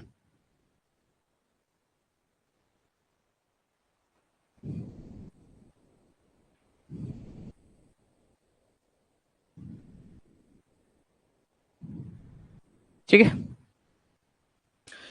यहां पर मैं देखो आप, और क्या है शिफ्टिंग कल्टीवेशन का नाम, एक तो स्लैश एंड बर्न बोल सकते हैं, कर्तन और दहन की खेती, कर्तन और दहन की खेती स्लैश एंड बर्न बोल सकते हैं। नॉर्थ ईस्ट इंडिया में इसको झूमिंग बोला जाता है, झूम की खेती, झूम, झूम की खेती बोलते हो आप लोग, झूमिंग, ये याद रखना है आप लोगों ने, झूम की खेती बोलते हैं आप लोग। उसके अलावा जो है फ्रेंड्स, मैक्सिको का इलाका, मतलब जो ये अमेरिका, नॉर्थ अमेरिका है, यहाँ पर में आप लोगों का साउथ अमेरिका है, यहाँ पर में है मैक्सिको, मैक्सिको देश। तो मैक्सिको के अंदर में इसको बोला जाता है मिल्पा, सेंट्रल अमेरिका में इसको मिल्पा बोला जाता है, ये याद रखना है आप लोगों ने। मध्य अमेरिका में मिल्पा बोलते हैं इसको। रोका बोलते हैं ब्राजील के अंदर में, अमेरिका के साउथ अमेरिका के ब्राजील के अमेजोन के जंगलों में, ब्राजील में इसको रोका बोला जाता है, ठीक है। लदांग बोला जाता है मलेशिया और इंडोनेशिया में, साउथ ईस्ट एशिया में इसको, इंडोनेशिया वगैरह के अंदर में जो है इसको लदांग बोलते हैं, ठीक है। तो मलेशिया और इंडोनेशिया के अंदर में इसको लदांग बोला जाता है, लदांग। ये कुछ इंपॉर्टेंट वाले पॉइंट्स थे जो आप लोगों ने याद रखने हैं फ्रेंड्स, ये इंपॉर्टेंट एग्जाम के अंदर में आप लोगों से पूछा जा सकता है। मिल्पा कहाँ बोला जाता है, मैक्सिको के अंदर में, ठीक है। सेंट्रल अमेरिका जो है आप लोगों का, मैं यहाँ पर मैं आप लोगों को लिख भी देता हूँ, ठीक है, सेंट्रल अमेरिका, नहीं तो बाद में पता चले आप लोग भूल जाओ। मध्य अमेरिका या सेंट्रल अमेरिका याद रखना है आप लोगों ने, मध्य अमेरिका, सेंट्रल अमेरिका में, मैक्सिको में, ठीक है, मध्य अमेरिका के अंदर में इसको क्या बोलते हैं, मिल्पा बोलते हैं। रोका बोलते हैं ब्राजील के अंदर में, ये याद रखना है आप लोगों ने, ओके। इसके अलावा जो है फ्रेंड्स आप लोगों को याद रखना है, लदांग जो है वो इंडोनेशिया और मलेशिया के अंदर में लदांग बोलते हैं, इंडोनेशिया और मलेशिया के अंदर में, ठीक है, ये याद रखना है आप लोगों ने। यहाँ हिंदी में भी लिख देता हूँ, नहीं तो पता चले भूल जाओगे आप लोग, ठीक है। अरे दिखाई क्यों नहीं दे रहा है, ठीक है, ठीक है, इंडोनेशिया में, इंडोनेशिया के अंदर में क्या बोला जाता है इसको, लदांग, और मलेशिया में भी इसको लदांग बोलते हैं। इंडोनेशिया और मलेशिया के अंदर में इसको लदांग बोला जाता है, ये याद रखना है आप लोगों ने, ठीक है। इसके अलावा जो है फ्रेंड्स अगर मैं बात करूं आप लोगों से, एक वियतनाम करके देश है, वियतनाम, ठीक है, वियतनाम के अंदर में, तो वियतनाम के अंदर में, वियतनाम के अंदर में इसको जो है रे बोला जाता है, रे, रे, वियतनाम के अंदर में इसको रे बोलते हैं, ये भी याद रखेंगे आप लोग, वियतनाम के अंदर में, ओके। इसके अलावा जो है फ्रेंड्स हमारे भारत के अंदर में भी इसको कई सारे इलाकों के अंदर में अलग अलग नाम से जाना जाता है, जिसको मैं आप लोगों को यहां पर मैं लिख देता हूं, जो आप लोगों ने ध्यान में रखना है, ठीक है। बेवार, बेवार और दहिया, दहिया, ये बोला जाता है मध्य प्रदेश के अंदर में, एमपी में, मध्य प्रदेश में, एमपी, मध्य प्रदेश के अंदर में, और बेवार के अंदर में इसको दहिया बोला जाता है, ये याद रखना है आप लोगों ने, मध्य प्रदेश और इसके अंदर में। एक है आप लोगों का, अलग कलर में लिख देता हूं मैं आप लोगों को, पोडू, या फिर इसको पेंडा भी बोलते हैं आप लोग, पोडू, पेंडा, एक ही बात है, वो पोडू भी बोलते हैं, पेंडा भी देखा है मैंने कई जगह पे इसको, ठीक है। आंध्र प्रदेश के अंदर में, आंध्र प्रदेश के अंदर में होता है, आंध्र प्रदेश के अंदर में बोलते हैं इसको, ये याद रखेंगे आप सभी लोग, पोडू या पेंडा, ठीक है। देखते जाओ आप लोग यहाँ पर मैं जल्दी से। इसके अलावा जो है फ्रेंड्स आप लोगों का एक होता है कोमान करके एक चीज होती है आप लोगों की, कोमान, कोमान, ब्रिंगा, ये एक्चुअली पोडू और पेंडा तो एक ही बात है, लेकिन कोमान और ब्रिंगा जो है अलग अलग जनजातियों के अंदर में, उड़ीसा के अंदर में बोला जाता है, उड़ीसा के अंदर में। खोंड जनजाति वगैरह जो है ना उड़ीसा की, वो सब इसको कोमान, ब्रिंगा वगैरह बोलते हैं। खोंड जनजाति होती है यहाँ पर में, ठीक है। एक आप लोगों को बताता हूँ, कुमारी, कुमारी, थोड़ा बैठ जाऊं मैं यहाँ पर मैं, कुमारी, कुमारी, ये जनरली जो वेस्टर्न घाट वाला इलाका है ना आप लोगों का, वेस्टर्न घाट, वेस्टर्न घाट, पूर्वी घाट जो है आपका, पूर्वी घाट मतलब ये वाला इलाका, देखो ये है हमारा भारत, ये वाला इलाका। और उसमें भी ये स्पेशली बात करूं ना मैं अगर आप लोगों से, तो ये वाला इलाका केरल वाला, तो कुमारी जो है ना आप लोग यहाँ पर में इसको केरला भी लिख सकते हो। वेस्टर्न घाट बोलो, केरला बोलो, वेस्टर्न घाट के निचले वाले भाग में, सदर्न वाले भाग में इसको कुमारी बोलते हैं। वैसे भी आप लोगों को पता होना चाहिए कि कुमारी लोग केरल में ज्यादा होती है, कुमारी वेस्टर्न घाट के अंदर में आप लोग इसको कुमारी बोलते हो। तो ये सारे के सारे याद करो आप लोग। बेवार दहिया मध्य प्रदेश में, पोडू पेंडा आंध्र प्रदेश के अंदर में, कोमान ब्रिंगा उड़ीसा में, कुमारी, ठीक है, वेस्टर्न घाट के अंदर में। और एक आप लोगों ने तो याद कर ही लिया सबसे पहले, वो है झूम की खेती। कलर चेंज कर देते हैं, झूमिंग या झूम की खेती, झूम, झूम की खेती जो है वो नॉर्थ ईस्ट इंडिया में, नॉर्थ ईस्ट इंडिया, उत्तर पूर्वी भारत के अंदर में, नॉर्थ ईस्ट इंडिया के अंदर में बोला जाता है। झूम या झूमिंग बोलते हैं आप लोग। ठीक है, तो ये आप लोगों को थोड़ा सा याद रखना था फ्रेंड्स। जो इंपॉर्टेंट वाली चीजें थी वो मैंने आप लोगों को बता दिया यहां पर में। ठीक है,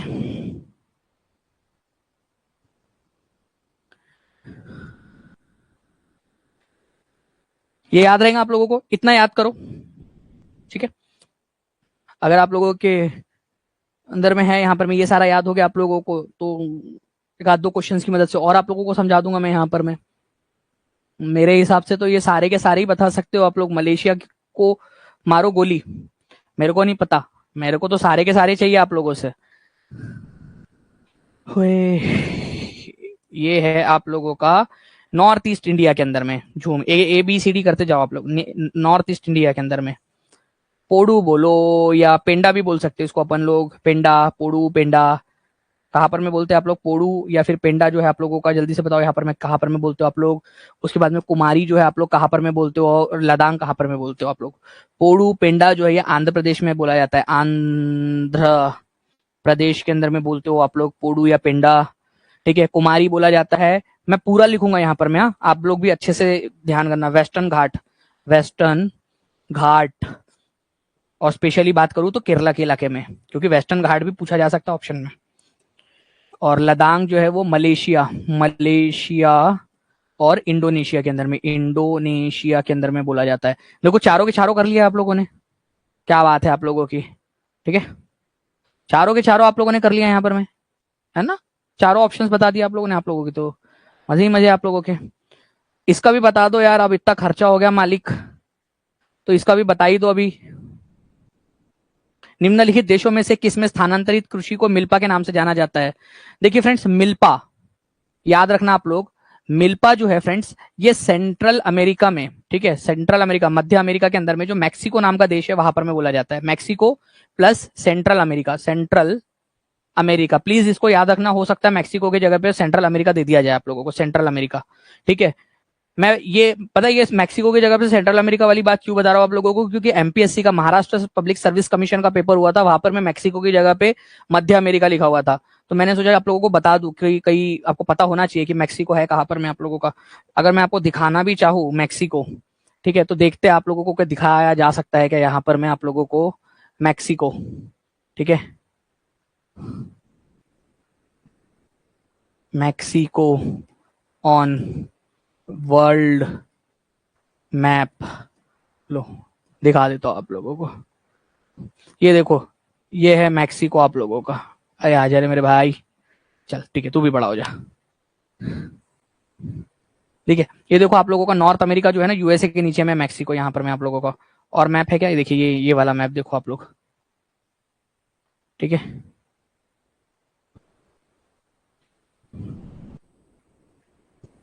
इस मैप को आप लोग देखिए यहाँ पर में, ये वाला, ये हमारा प्यारा भारत है यहाँ पर में। ठीक है, यहाँ पर में आप लोग देखो मैक्सिको है, ये नॉर्थ अमेरिका, साउथ अमेरिका, और ये नॉर्थ अमेरिका और साउथ अमेरिका की इधर साइड में है, मध्य अमेरिका के अंदर में, है ना। इसी वजह से इसको आप लोग बोलते हो मैक्सिको को मध्य अमेरिका भी बोलते हो आप लोग। इंसर्ट स्लाइड कर देता हूं आप लोगों के लिए ताकि काम आ जाए आप लोगों को बाद में भी। ठीक है, ये यहाँ पर मैं आप लोग देख सकते हो इसको। तो मैक्सिको या सेंट्रल अमेरिका ये याद रखना है आप लोगों ने। मध्य एशिया, मध्य अमेरिका, मध्य अमेरिका, मध्य अमेरिका, मध्य अमेरिका।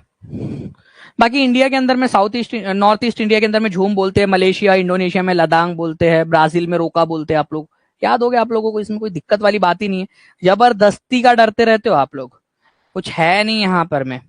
ठीक है, जबरदस्ती डरते रहते हो आप लोग। ब्राजील में स्थानांतरित खेती को क्या बोला जाता है?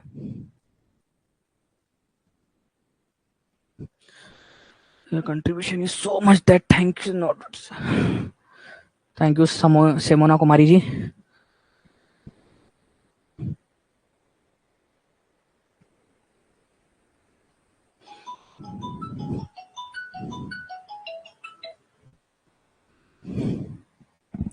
हेलो.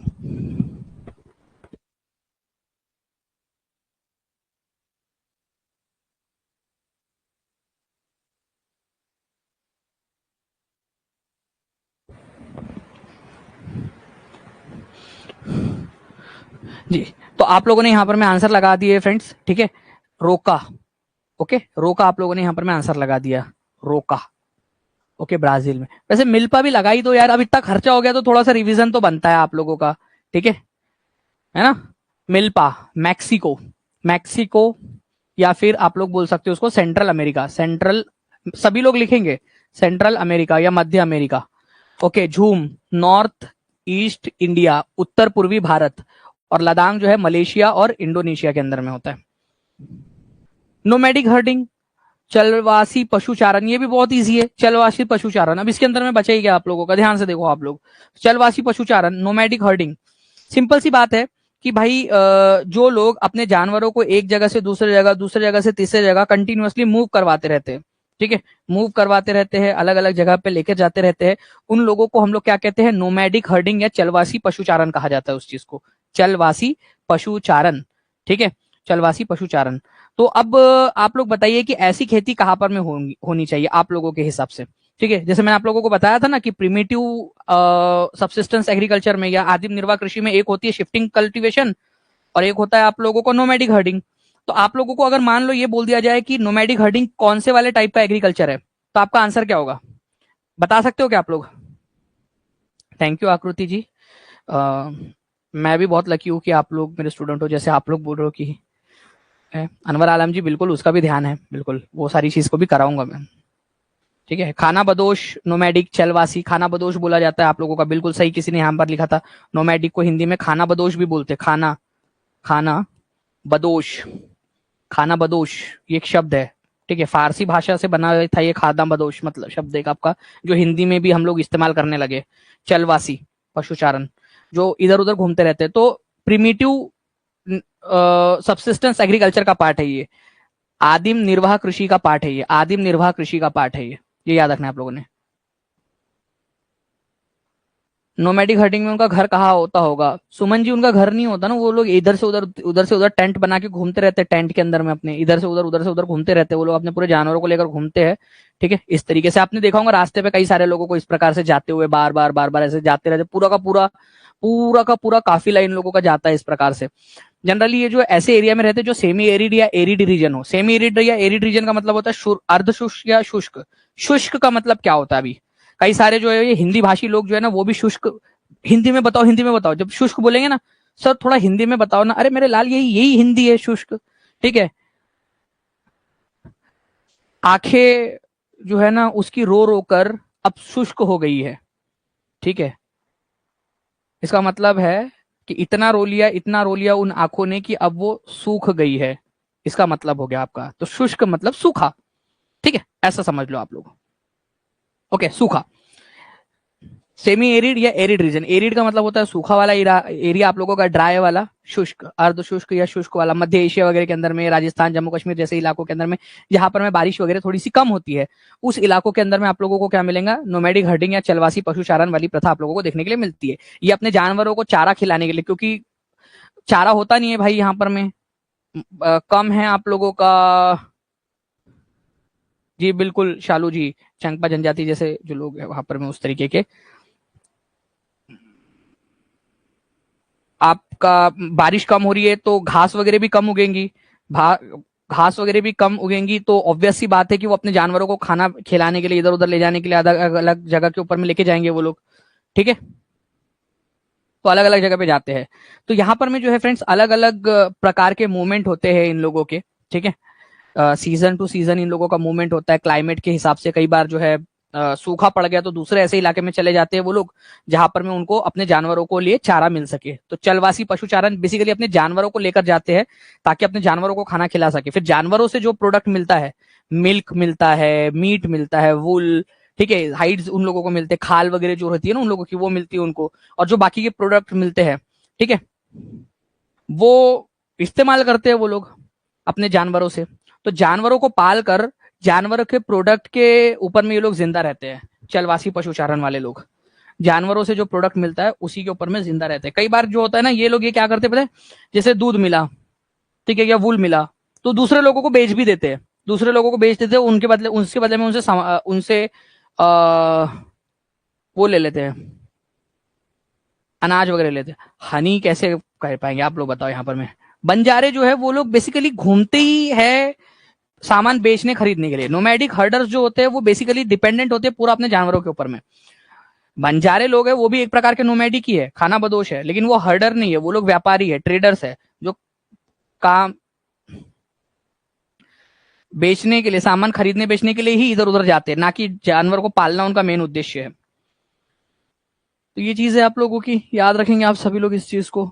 हनी किसी ने बोला था, हनी कैसे हो सकता है? मेरे को एक बात बताओ, मधुमक्खी का छत्ता एक जगह पे बहुत समय तक रहने के बाद में बनता है, ठीक है,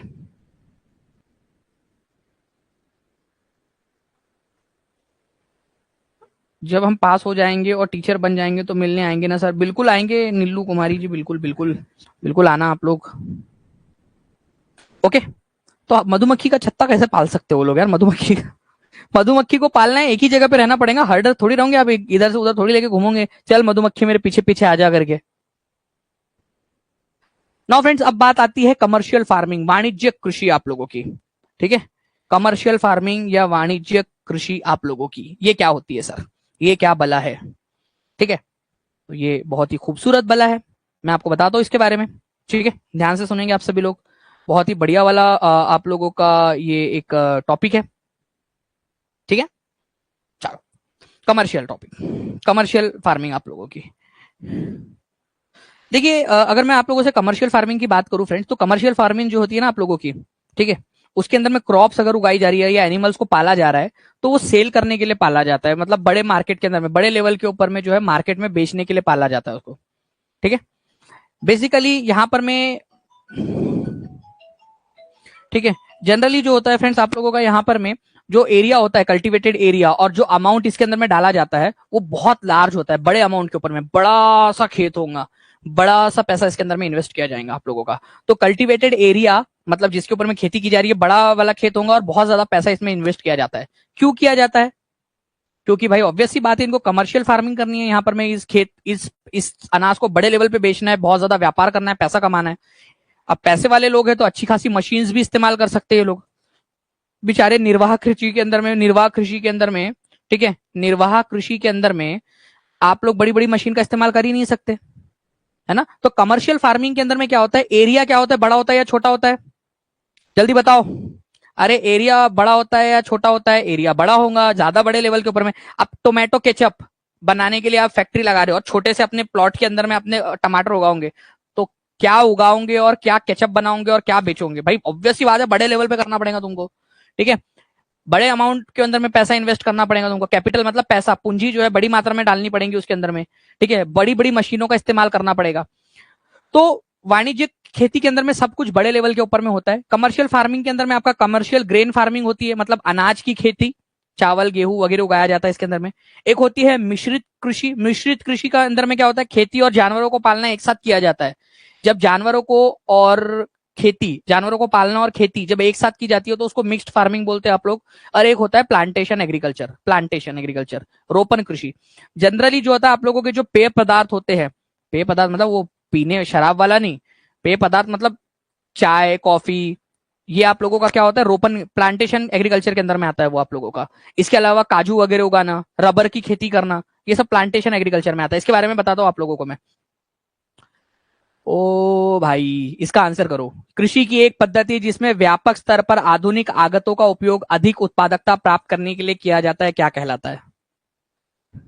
A type of farming in which higher doses of modern inputs are used to obtain higher productivity. Modern input, अब वो शिफ्टिंग कल्टीवेशन वाले तुम्हारे चचा जो है वो क्या बहुत ज्यादा जो बड़ी बड़ी मशीनों का इस्तेमाल करेंगे क्या? और वो बेचारा किसान जो निर्वाह कृषि कर रहा है, सबसिस्टेंस फार्मिंग कर रहा है, वो उगाए वो इस्तेमाल करेगा क्या? ठीक है, एक्सटेंसिव एग्रीकल्चर, गहन कृषि टाइप की ऐसी कुछ होती नहीं है आप लोगों की। ठीक है, कमर्शियल फार्मिंग के अंदर में या फिर जो वाणिज्यिक खेती होती है उसके अंदर में किया जाता है इसमें, ये याद रखना आप लोगों ने। अब तो आप लोगों को याद हो गया एकदम। जी बिल्कुल आतिफ जी। हाय, निम्नलिखित कथनों में से ए बी सी डी पर गहन कृषि के संदर्भ में विचार करें। ठीक है, आप लोगों की सबसिस्टेंस एग्रीकल्चर के ऊपर में आप लोगों को बात करनी है यहाँ पर में, जो गहन निर्वाह कृषि आप लोगों की है। It is prevalent in thickly populated areas, ये ऐसे वाले एरिया में होती है जहां पर में ज्यादा पॉपुलेशन है। The area under cultivation and amount of capital used are large, बड़े अमाउंट में पैसे का और एरिया का इस्तेमाल किया जाता है। Multiple crops are grown annually, एक से ज्यादा फसलें उगाई जाती है। It is prevalent in areas with heavy rainfall. मेरे को एक बात बताओ, गहन गहन कृषि या गहन निर्वाह कृषि वही है, वो गहन खेती या निर्वाह खेती जिसको आप लोग बोलते हो, ठीक है, उसके अंदर में क्या बड़े लेवल के ऊपर में आप लोगों का किया जाता है क्या अमाउंट और कृषि का क्षेत्र, विस्तृत कृषि क्षेत्र और ज्यादा पूंजी का उपयोग किया है? बेचारा गरीब इंसान कहां से लाएगा पैसा? ठीक है, बेचारा गरीब इंसान कहां से लाएगा पैसा? कहां से लाएगा पैसा? बताओ आप लोग। क्या बोलना चाहता है? ये मजाक उड़ा रहा है हमारा। गहन कृषि जो है उसके अंदर में under cultivation large, the area under cultivation and amount capital used are large. अरे वो कैपिटल लोगों वाला काम है, ठीक है, जो वाणिज्यिक खेती करते हैं। तो ये गलत है आपका। जहां जहां बी है उसको काटो, सबसे पहली है फुर्सत में काटो उसको। यहाँ बी है, काटो। ठीक है, बी है तो डी वाले को भी काट दो आप लोग। ठीक है, अब बात आती है आप लोगों की बी होगा या सी होगा यहाँ पर में। देखो फ्रेंड्स, आपका ये जो खेती होती है गहन खेती, आप लोगों की कहां पर में होती है? वहां होती है जहां पर में आप लोगों का थिकली पॉपुलेटेड एरिया होता है, जनसंख्या सघन होती है, ज्यादा जनसंख्या होती है। इसी वजह से तो छोटे छोटे से प्लॉट होते हैं उसके अंदर में। South Asia, south east Asia वाला जो एरिया है आप लोगों का वहां पर में, ठीक है, तो गहन निर्वाह कृषि वहीं पे होती है आप लोगों की। मल्टीपल क्रॉप्स एनुअली उगाई जाती है, क्योंकि एक ही अगर फसल उगाएगा बेचारा किसान तो क्या खाएगा? एक ही फसल अगर उगाएगा तो बेचारा खाएगा क्या? आप बताओ, क्या करेगा वो? मल्टीपल क्रॉप्स उगाएगा ना वो एक साल के अंदर में, उसी को तो बोलेंगे आप लोग। तो ए और सी एक ही ऑप्शन में दिया है, ऐसा कोई भी ऑप्शन नहीं है जहां पर में आपका ए, सी और डी दिया हुआ हो। और डी वैसे भी हैवी रेनफॉल वाली जो बात है ना आप लोगों की, वो शिफ्टिंग कल्टीवेशन के अंदर में आती है। ठीक है, मानसून वाली जो रेन है आप लोगों की, वो आना चाहिए था आप लोगों का वहां पर में। हैवी रेनफॉल बोलकर उसने वो बेसिकली ऑप्शन को एलिमिनेट ही कर दिया उसने वैसे तो यहाँ पर में। ए, क्योंकि ए आपको पता है कि ए सही है, तो ये ही आंसर हो सकता है आपका, और कोई नहीं हो सकता। ठीक है, हैवी रेनफॉल वाला बेसिकली जनरली हम लोगों ने देखा था कि वो जहां पर में शिफ्टिंग कल्टीवेशन होता है ना, वहां पर में हैवी रेनफॉल की जरूरत होती है। कमर्शियल फार्मिंग की बात मैं कर रहा था आप लोगों से। कमर्शियल फार्मिंग आपकी 3 प्रकार की होती है। कमर्शियल ग्रेन फार्मिंग मतलब जहां अनाज उगाया जाता है। मिक्स्ड फार्मिंग मतलब जहां पर में खेती के साथ में जानवरों को भी पाला जाता है। और प्लांटेशन एग्रीकल्चर, प्लांटेशन एग्रीकल्चर में पूरा आप लोगों को डिटेल में समझाता हूँ, डोंट वरी। अगर मैं कमर्शियल ग्रेन फार्मिंग की बात करूं तो आप लोगों को सिंपल सा याद रखना, इस पर बहुत ज्यादा क्वेश्चन नहीं पूछेंगे आप लोगों का। इसके अंदर में क्या होता है फ्रेंड्स, क्रॉप्स को जो है, अनाज को उगाया जाता है। अनाज को, अनाज मतलब चावल, गेहूं, बाजरा वगैरह आप लोगों का जो है ना, ये सब उगाया जाता है अनाज को कमर्शियल पर्पस के लिए, बेचने के पर्पस से। ऐसा नहीं कि किसान जो है वो सोच रहा है भाई यहाँ पर में ये किसान मशीन के ऊपर में बैठा हुआ है, सोच रहा है यार आज बच्चे के लिए कैसा लेकर जाऊंगा खाना। अरे भाई बहुत है इन लोगों के पास में, मतलब बड़ी बड़ी मशीनें इस्तेमाल कर रहे हैं यहाँ पर में ये लोग। ठीक है, देखिए, तो कमर्शियल पर्पस के लिए इसको क्रॉप्स को उगाना आप लोगों का कमर्शियल ग्रेन फार्मिंग होता है। बस इतना ही याद रखना है आप लोगों ने।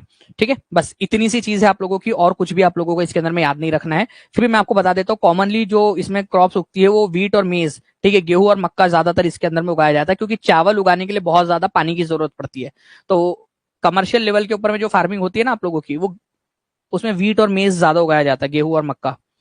मेजर एरिया जो है टेम्परेट ग्रासलैंड जो है आप लोगों के नॉर्थ अमेरिका, यूरोप और एशिया के टेम्परेट रीजन, शीतोष्ण जो क्षेत्र है, शीतोष्ण जहां पर में ठंडी पड़ती है, बहुत ज्यादा धूप वगैरह नहीं होती है, ठीक है, बहुत ज्यादा बारिश भी नहीं होती है, तो ऐसे एरियाज के अंदर में कमर्शियल ग्रेन फार्मिंग या वीट मेज वगैरह उगाए जा सकते हैं।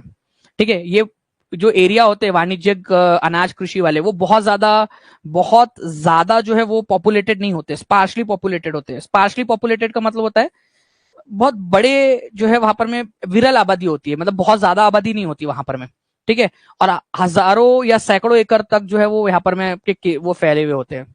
और इसके ऊपर में सबसे इंपॉर्टेंट वाली बात है कि सिंगल क्रॉप ही उगाई जा सकती है, सिंगल क्रॉप।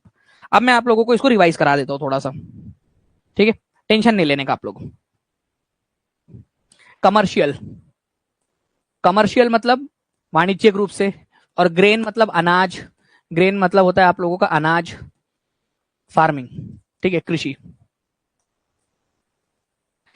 ग्रेन मतलब अनाज उगाया जाता है, ये याद रखना है आप लोगों ने सबसे पहली बात तो, ठीक है, अनाज उगाया जाता है। जनरली जो है फ्रेंड्स आप लोगों को याद रखना है कि कमर्शियल रूप से मतलब कि बेचने के उद्देश्य से उसको उगाया जाता है। सिंगल फसल उगती है, केवल सिंगल क्रॉप होती है पूरे साल में, सिंगल क्रॉप पर ईयर, ठीक है, साल में केवल एक फसल इसके अंदर में होती है, एक फसल उगाई जाती है इसके अंदर में। ये कहां पर में होता है? टेम्परेट रीजन के अंदर में, टेम्परेट या शीतोष्ण जो क्षेत्र है आप लोगों का, शीतोष्ण क्षेत्र आप लोगों को पता होगा, मैंने ज्योग्राफी में बार बार आप लोगों को शीतोष्ण क्षेत्र के बारे में बताया हुआ है, ठीक है। ये वाला जो क्षेत्र होता है ना आप लोगों का, ये मिडल लैटिट्यूड वाला, वो उसको शीतोष्ण क्षेत्र बोलते हैं आप लोग। टेम्परेट रीजन जो होता है आप लोगों का यूरोप और नॉर्थ अमेरिका का, यूरोप, एशिया और नॉर्थ अमेरिका, उसके शीतोष्ण क्षेत्र के अंदर में ये फसल उगती है। बस इतनी सी बात आपको याद रखनी है, और कुछ भी नहीं याद रखना है इसके अंदर में। आप चाहो तो एक चीज याद रख सकते हो इसके अंदर में, कि जो मेजर क्रॉप्स है इसकी, मेजर क्रॉप्स जो है इसकी, वो कौन सी है? वो है आप लोगों का गेहूं, ठीक है, हिंदी में लिख देता हूं गेहूं, ठीक है, वीट बोल सकते हो आप लोग इसको, ठीक है, और मक्का, ठीक है, मेज, ठीक है, गेहूं और मेज जो है यहाँ पर में बेसिकली बड़े लेवल के ऊपर में इसमें उगाया जाता है। तो बस इतनी सी तो बात याद रखनी है आप लोगों ने इसके अंदर में, ठीक है। आगे मैं क्वेश्चन के थ्रू आप लोगों को याद करवा दूंगा उसको, और कोई दिक्कत वाली बात तो है नहीं इसके अंदर में। मिक्स्ड फार्मिंग की अगर मैं बात करूं आप लोगों से फ्रेंड्स, जो मिक्स्ड फार्मिंग होती है, सिंपल सी बात है, इसमें क्या किया जाता है, जो जमीन का इस्तेमाल है वो फसल उगाने के लिए तो किया ही जाता है, फूड उगाने के लिए, साथ ही साथ जो है फ्रेंड्स आप लोग जो है जानवरों को पालते हो, और जो फोडर, जो खेती उगाते, खेती के साथ में जो उग जाता है साथ में कुछ भी, वो अपने जानवरों को खिला देते हो। तो सिंपल सी बात है, ठीक है, जब आप लोग खेती और पशुपालन एक साथ करते हो बड़े लेवल के ऊपर में, खेती और पशुपालन दोनों एक साथ करते हो, उसको मिक्स्ड फार्मिंग बोला जाता है, मिश्रित कृषि। मिश्रित कृषि जो है ये कैपिटल जो एग्रीकल्चर है आप लोगों का, वाणिज्यिक आप लोगों का कमर्शियल फार्मिंग, उसी का। थोड़ा फास्ट चलिए सर, रूही कितना फास्ट चलेंगे यार, इतना मतलब थक गया है इंसान। उसके बाद में भी बोल रहा है कि सर और जल्दी जल्दी बोलो करके। थोड़ा रहम वगैरह दिल है या नहीं अंदर में?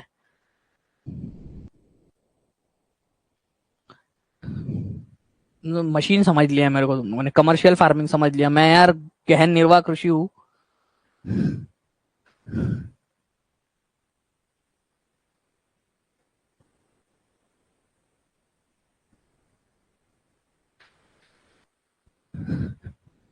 तो खेती और पशुपालन एक साथ करना आप लोगों का मिक्स फार्मिंग कहलाता है। मिक्स फार्मिंग कहाँ कहाँ होती है ये क्वेश्चन आप लोगों से नहीं पूछेगा ये वाला, ठीक है, तो इसका आप लोगों को टेंशन नहीं लेना है, क्योंकि ये वेक कंसेप्ट है आपका। ना फ्रेंड, प्लांटेशन की बात करता हूं मैं आप लोगों का। देखिए फ्रेंड्स, प्लांटेशन जो है बेसिकली आप लोगों का, ठीक है, जो प्लांटेशन है आपका, ये एक ऐसे प्रकार की खेती है आप लोगों की, ठीक है, प्लांटेशन खेती आप लोगों की, जिसमें सिंगल क्रॉप उगाया जाता है, सिंगल क्रॉप, प्लांटेशन में सिंगल क्रॉप उगाई जाती है, ठीक है। जैसे आप लोगों का कमर्शियल ग्रेन फार्मिंग में, वाणिज्यिक अनाज कृषि में सिंगल क्रॉप थी, वैसे ही प्लांटेशन में भी सिंगल क्रॉप उगाई जाती है। चाय, कॉफी, शुगर केन, कैश्यू मतलब आपका काजू, ठीक है, रबर, बनाना, कॉटन, ये सब क्या है आप लोगों की प्लांटेशन एग्रीकल्चर है आप लोगों का, ठीक है। रोपन कृषि बोला जाता है इसको यहाँ पर में, ठीक है, रोपन कृषि। अब देखिए ये जो प्लांटेशन है आप लोगों का, इसके अंदर में क्या होता है, लार्ज अमाउंट ऑफ लेबर की जरूरत पड़ती है, लार्ज अमाउंट ऑफ लेबर, मतलब बेसिकली इसकी फसल ही ऐसी होती है कि मशीन उशीन ज्यादा काम नहीं कर पाती वहां पर में, आपको लेबर का ही काम करवाना पड़ता है हाथों से, या जो है आप, रबर क्या होता है सर? रबर नहीं देखा आपने? रबर,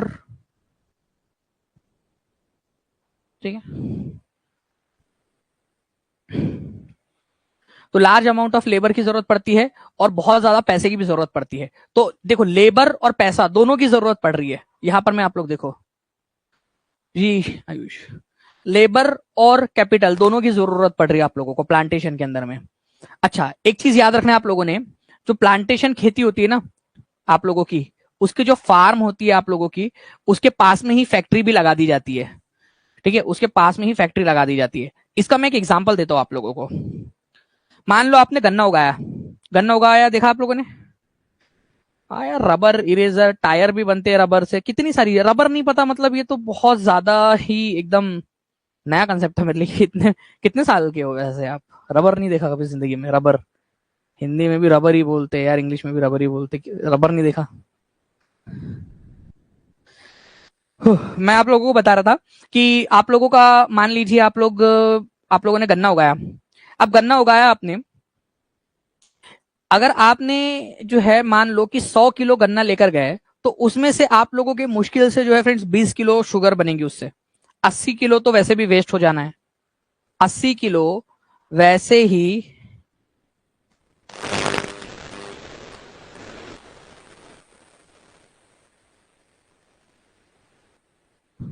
80 किलो वैसे भी जो है उसका क्या होना है, वेस्ट हो जाना है आप लोगों का, है ना? 80 किलो वेस्ट हो जाना है। तो अगर आप बहुत दूर फैक्ट्री लगाओगे तो आपका ट्रांसपोर्टेशन का कॉस्ट बढ़ेगा, प्लस जितना दूर रहेगी फैक्ट्री उतना जो है वो गन्ना सूखता जाएगा, तो उसकी और कम होता जाएगा आप लोगों का। मान लो कि अगर बहुत है, मतलब 60 70 80 किलोमीटर दूर है उसकी फैक्ट्री गन्ने से शुगर बनाने की, तो आप लोगों का 20 के बदले में आप 15 ही किलो मिलेगा आप लोगों का, 15 ही किलो आप लोगों को मिलेगा, 15 किलो शक्कर शुगर। ठीक है, या शुगर को क्या, शक्कर को क्या बोलते हैं आप लोग, और चीनी। ठीक है, ओके सर। रूही को बोलिए शांति से पढ़े, ज्यादा बकबक नहीं करे, खुद तो लेट कर पढ़ रही है और आपको ऐसे बोल रही है। कोई नहीं, कोई बात नहीं शालिनी जी। देखिए, तो ये याद रखना है आप लोगों ने। जी हाँ, नकदी फसल क्या होती है और आप लोगों की जो है यहाँ पर मैं अनाज फसल क्या होती है उसके बारे में भी बताऊंगा मैं आपको। ठीक है, डोंट वरी, उसका टेंशन मत लो आप लोग।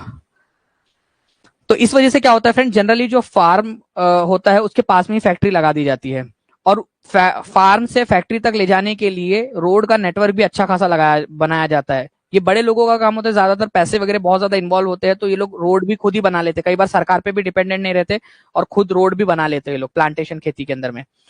और आपको बता दूं मैं फ्रेंड्स कि हमारे ट्रॉपिकल रीजन के अंदर में, ठीक है, प्लांटेशन बहुत ज्यादा होता है। ट्रॉपिकल रीजन आप लोगों को पता है ना, ट्रॉपिकल रीजन क्या होता है? ठीक है, दोनों ट्रॉपिक्स के बीच वाला इक्वेटर है, ये आपका ट्रॉपिक ऑफ कैंसर है, ये ट्रॉपिक ऑफ कैप्रिकॉन, कर्क रेखा मकर रेखा के बीच वाला एरिया को ट्रॉपिकल जोन बोलते हैं।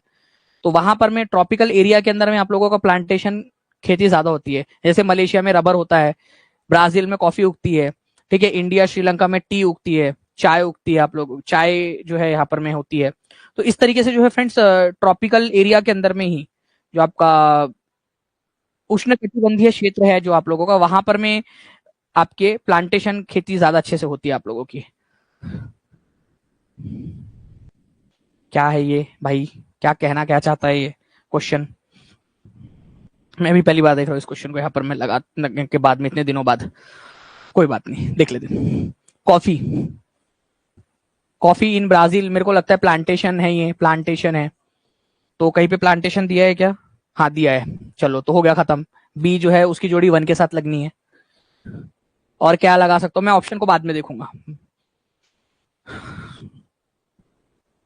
ये देखो, इंटेंसिव सबसिस्टेंस एग्रीकल्चर, गहन निर्वाह खेती, बारिश के ऊपर में डिपेंडेंट होती है, जहां पर में बारिश वाला रीजन होता है, मानसूनी क्षेत्र, जैसे आप लोगों का साउथ ईस्ट एशिया, एशिया का दक्षिणी भाग या पूर्वी एशिया का भाग, वहां पर में तो एक ही जो जोड़ी है आप लोगों की वो 3 के साथ लगनी है। मैं ऑप्शन देख ही नहीं रहा, मैं आप लोगों को सिखा रहा हूं। अगर आप लोगों ने कर लिया अच्छे से तो आप लोग बहुत अच्छे से कर पाओगे। कमर्शियल ग्रेन फार्मिंग, ठीक है, कमर्शियल ग्रेन फार्मिंग, अनाज उगाने वाला। मैंने आपको बताया कि कमर्शियल लेवल के ऊपर में व्हीट और मेज, मक्का वगैरह उगाया जाता है। वो टेम्परेट ग्रासलैंड, ऊपर वाला टेम्परेट ग्रासलैंड भी नहीं बोल सकते उसको, टेम्परेट रीजन बोलना चाहिए था उसने। टेम्परेट रीजन, शीतोष्ण जो क्षेत्र है आपका वहां पर में होता है। और शिफ्टिंग कल्टीवेशन जो है आप लोगों का, ठीक है, अफ्रीका वगैरह में भी आपको देखने के लिए मिलता है। वैसे और भी बहुत सारी जगह पे होता है शिफ्टिंग कल्टीवेशन, लेकिन ऑप्शन के हिसाब से अगर मैं बात करूं तो ये है आप लोगों का एक जो बच गया है।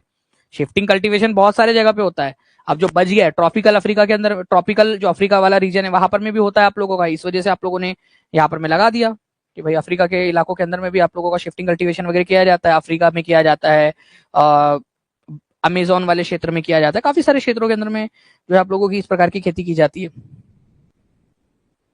ठीक है, चलिए तो आप लोगों का आंसर क्या हो जाएगा इस केस के अंदर में?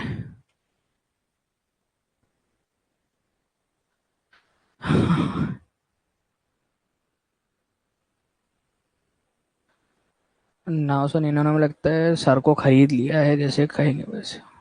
इंसानियत भी कोई चीज होती है। थैंक यू दिव्या जी समझने के लिए, लेकिन कोई नहीं। आ जाइए इधर में आप लोग, यहाँ पर मैं इस चीज का तो ए का 3, बी का 1, ठीक है, सी का 4 और डी का 2। देखो आप लोगों ने खुद ही कर दिया ना आंसर इसका, आप लोगों ने खुद ही आंसर लगा दिया, इसमें कोई जरूरत ही नहीं पड़ी आप लोगों को, कितना आसानी से आप लोगों ने आंसर कर दिया पूरा का पूरा, है ना। चलिए अब और आगे बढ़ते हैं हम लोग यहाँ पर में। एक क्वेश्चन है आप लोगों का, देखिए ये भी एक एग्जाम में पूछा गया था। बागान जो वाणिज्यिक कृषि का एक प्रकार है। देखो प्लांटेशन किसका प्रकार है, पहली बात तो एक नंबर यहाँ पर में क्लियर हो गया, कमर्शियल फार्मिंग का प्रकार है, एक नंबर यहाँ कंफर्म हो गया आपका। प्लांटेशन किसके अंदर में पढ़ा है हम लोगों ने, प्लांटेशन। प्लांटेशन हम लोगों ने देखा है कि वाणिज्यिक कृषि का प्रकार है। उसमें क्या चीज की जरूरत पड़ती है आप लोगों को, आप लोगों को इसके अंदर में बहुत ज्यादा लेबर की जरूरत पड़ती है, मैंने आपको बताया था, मेहनत की और कैपिटल की, मतलब पैसे की। तो बी आंसर हो जाएगा आप लोगों का, सिंपल सी बात है, श्रम और पूंजी की जरूरत पड़ती है। ठीक है, मेन चीज क्या है उसके अंदर में, श्रम और पूंजी है ना आप लोगों की। चलिए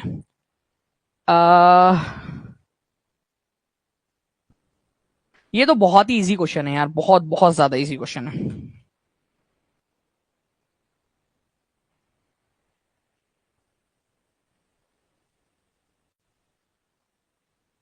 मैं इसको बड़ा कर देता हूं आप लोगों के लिए थोड़ा।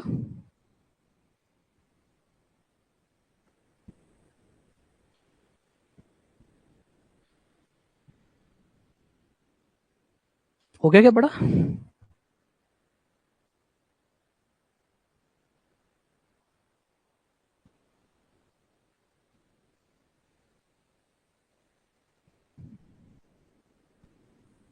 ठीक है, देखिए संसार में प्रचलित रोपण कृषि की सही विशेषता का चयन निम्नलिखित में से कीजिए।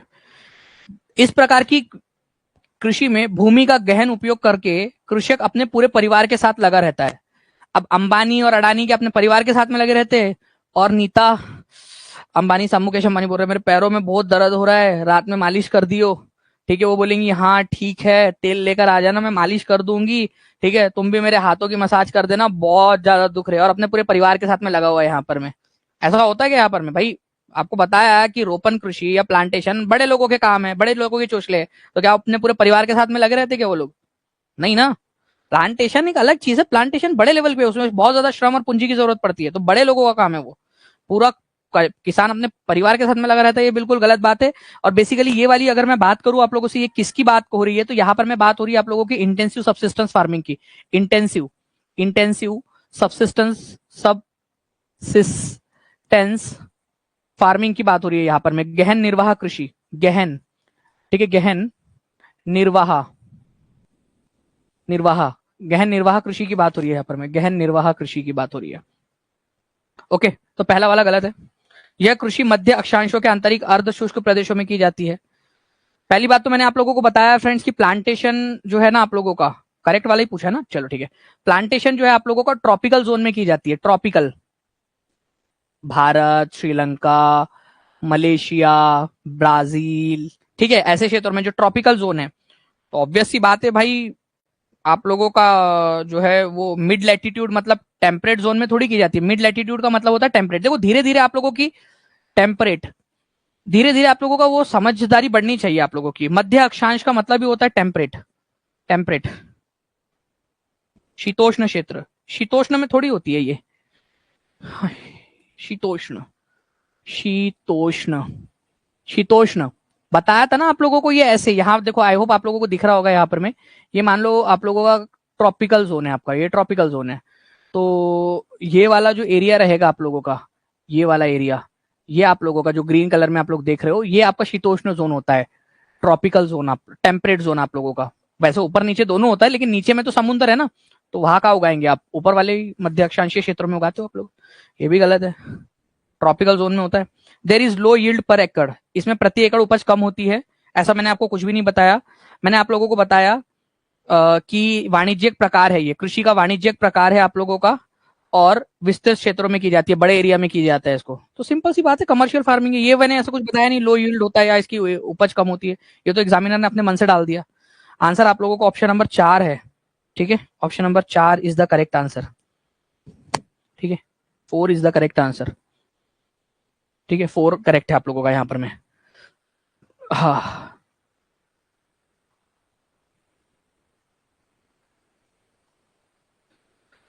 नाउ फ्रेंड्स, अब मैं बताता हूं आप लोगों को, ठीक है, ऑर्गेनिक फार्मिंग आप लोगों की, जैविक कृषि, ठीक है, जैविक कृषि आप लोगों की, ऑर्गेनिक फार्मिंग। देखिए फ्रेंड्स, आजकल क्या हो रहा है ना, आजकल आप लोगों का, मैं सारा करा दूंगा कंचन, आप टेंशन क्यों ले रहे हो, आराम से इधर करो अभी यहां पर। मैं देखो ऑर्गेनिक थोड़ा सा बचा है, बस 2-3 स्लाइड और फिर बाकी का कल करेंगे आप लोग। ध्यान से सुनिए आप लोग, ऑर्गेनिक फार्मिंग। देखिए ये इस प्रकार की फार्मिंग है आप लोगों की फ्रेंड्स, ऑर्गेनिक फार्मिंग, जिसके अंदर में आप लोग कोई भी बाहर की ऐसे केमिकल वगैरह का इस्तेमाल नहीं करते हो, ऑर्गेनिक मैन्योर का इस्तेमाल करते हो। जानवरों का खाद जो होता है वो इस्तेमाल करोगे, जो भी पेड़ पौधे पत्तियों से जानवरों से जो खाद मिलता है उसका इस्तेमाल करोगे। नेचुरल पेस्टिसाइड का इस्तेमाल करते हो, कोई केमिकल का इस्तेमाल नहीं करते, ठीक है, केमिकल का इस्तेमाल नहीं करते, नेचुरल चीजों का इस्तेमाल करते हो। ऑर्गेनिक मतलब आप लोगों का जैविक खाद का इस्तेमाल किया जाता है, ठीक है। तो आप लोग ऑर्गेनिक फार्मिंग, जैविक कृषि के अंदर में क्या करते हो, ऑर्गेनिक मैन्योर का इस्तेमाल, ऑर्गेनिक मतलब जैविक खाद का इस्तेमाल करते हो। आर्टिफिशियल खाद या जो आप लोगों का जो है यूरिया, ठीक है, ये सारी चीजों का इस्तेमाल नहीं करोगे आप लोग, जैविक जो खाद होता है उसी का इस्तेमाल करोगे। और कोई भी आप जो है केमिकल पेस्टिसाइड या कीटनाशक का इस्तेमाल नहीं करोगे आप लोग, उससे भी हानि होती है, हमारे को मिलती है, हमारे बॉडी में जाता है वो पेस्ट केमिकल्स वगैरह, नहीं तो नेचुरल पेस्टिसाइड्स का इस्तेमाल किया जाता है, नेचुरल जो होता है आप लोगों का, ठीक है। इसके अलावा जो बीज होते हैं ना, आजकल जो है फसल को बढ़ाने के लिए आप लोग क्या करो, बीज के साथ में भी छेड़छाड़ कर रहे हो। हाँ, गाय का गोबर वगैरह जो होता है ना, वही वही सारी जो नेचुरल ऑर्गेनिक मैन्यूअर है वो सारी चीजों का इस्तेमाल किया जाता है इसके अंदर में, ठीक है। ये ये मान लो आपका सीड है, ये बीज है। अब आपने क्या किया, ये नेचुरल बीज है, नेचुरल है, इससे जो है मान लो कि एक उपज उगती है। आपने क्या किया, दूसरे प्रकार का वो बीज बना दिया, उसी बीज को थोड़ा सा मॉडिफाई कर दिया, उसके जीन्स में छेड़छाड़ कर दिया आपने। इससे क्या होता है कि ज्यादा ज्यादा जो है वो फसल उगती है, ज्यादा फसल उगती है, इससे थोड़ी कम उगती है, ये नेचुरल है। ज्यादा फसल उगाने के चक्कर में आप लोगों ने क्या किया, बीज के साथ में छेड़छाड़ कर दिया आपने, बीज के जीन्स के साथ में, जेनेटिक्स के साथ में छेड़छाड़ कर दी उसकी। तो ऐसे जो फल फ्रूट्स होते हैं, ऐसे जो फसल होती है वो आपके शरीर को हानि पहुंचा सकती है। कैसे भाई, भगवान ने जो दिया है आप लोगों को, ठीक है, जो फसल दी है, जो बीज से पौधे बनते हैं, उसके हम लोग आदी हो चुके हैं, हमारा शरीर उसी को खाने के लायक से बना हुआ है, ठीक है, खाने के लायक का बना हुआ है। अब आप लोग जो है जबरदस्ती सीड के साथ में छेड़छाड़ कर रहे हो, है ना, तो उससे नुकसान पहुंच सकता है। तो कुछ लोग उसको प्रेफर नहीं करते उसको खाना, तो वो बोलते नेचुरल जो चीज है वो खाएंगे करके। तो ऑर्गेनिक फार्मिंग के अंदर में ऐसे बीजों का इस्तेमाल नहीं किया जाता जिसके जीन्स के साथ में छेड़छाड़ की गई है, जेनेटिक मॉडिफिकेशन वाले जो क्रॉप है या सीड है उनका इस्तेमाल नहीं करते हम लोग, ठीक है, हम लोग नेचुरल चीजों का इस्तेमाल करते हैं। तो ऑर्गेनिक मैन्योर का इस्तेमाल किया जाएगा, हाइब्रिड सीड का भी इस्तेमाल नहीं किया जाता इसके अंदर में, हाइब्रिड सीड का भी, हाइब्रिड भी जेनेटिकली मॉडिफाइड ही होता है, हाइब्रिड का भी इस्तेमाल नहीं करेंगे हम लोग नेचुरल जो है उसी का इस्तेमाल करेंगे यहां पर। में बचा हुआ है Arif, MD Arif, genetic modification जो है उसको भी नहीं करेंगे हम लोग किसी भी तरीके से, पूरा नेचुरल मतलब मस्त पैकेज जो नेचर से मिला है बस उसी का इस्तेमाल करेंगे, कोई केमिकल, कोई जो है आर्टिफिशियल मैन्योर, इन सब में से किसी का भी इस्तेमाल नहीं करेंगे आप लोग, ठीक है।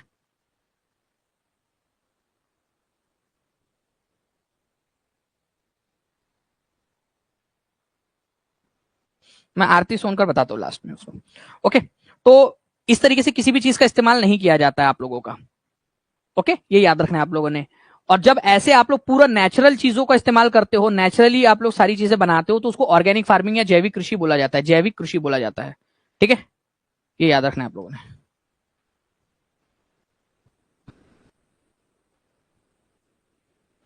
जुबेरिया पहले पढ़ तो लो। देखिए जिन लोगों ने भी लेट सब्सक्रिप्शन लिया है वो लोग क्या करेंगे, वो लोग जो है थोड़ा सा एक्स्ट्रा समय देंगे रिवीजन करने के लिए, जो पुराने वीडियोस है उनको अच्छे से रिवाइज करो, ठीक है, अच्छे से उनको पढ़ो। और जिस बच्चे ने भी अगर 3-3 बार रिवाइज नहीं किया है और बोल रहा है कि सर आगे पढ़ाओ, ये पढ़ाओ, वो पढ़ाओ, लेकिन 3-3 बार रिवाइज नहीं किया जो पढ़ा दिया है, और उसमें से पेपर आया बेटा और तुमने नहीं किया ना, तो फिर देखना, मैं बता रहा हूं तुमको, अच्छे से जो पढ़ाया है पहले पूरा उसका अच्छे से पूरा का पूरा रिवाइज कर लो, बाकी वो मेरी जिम्मेदारी है, मेरे को क्या क्या पढ़ाना है आगे में आप लोगों को।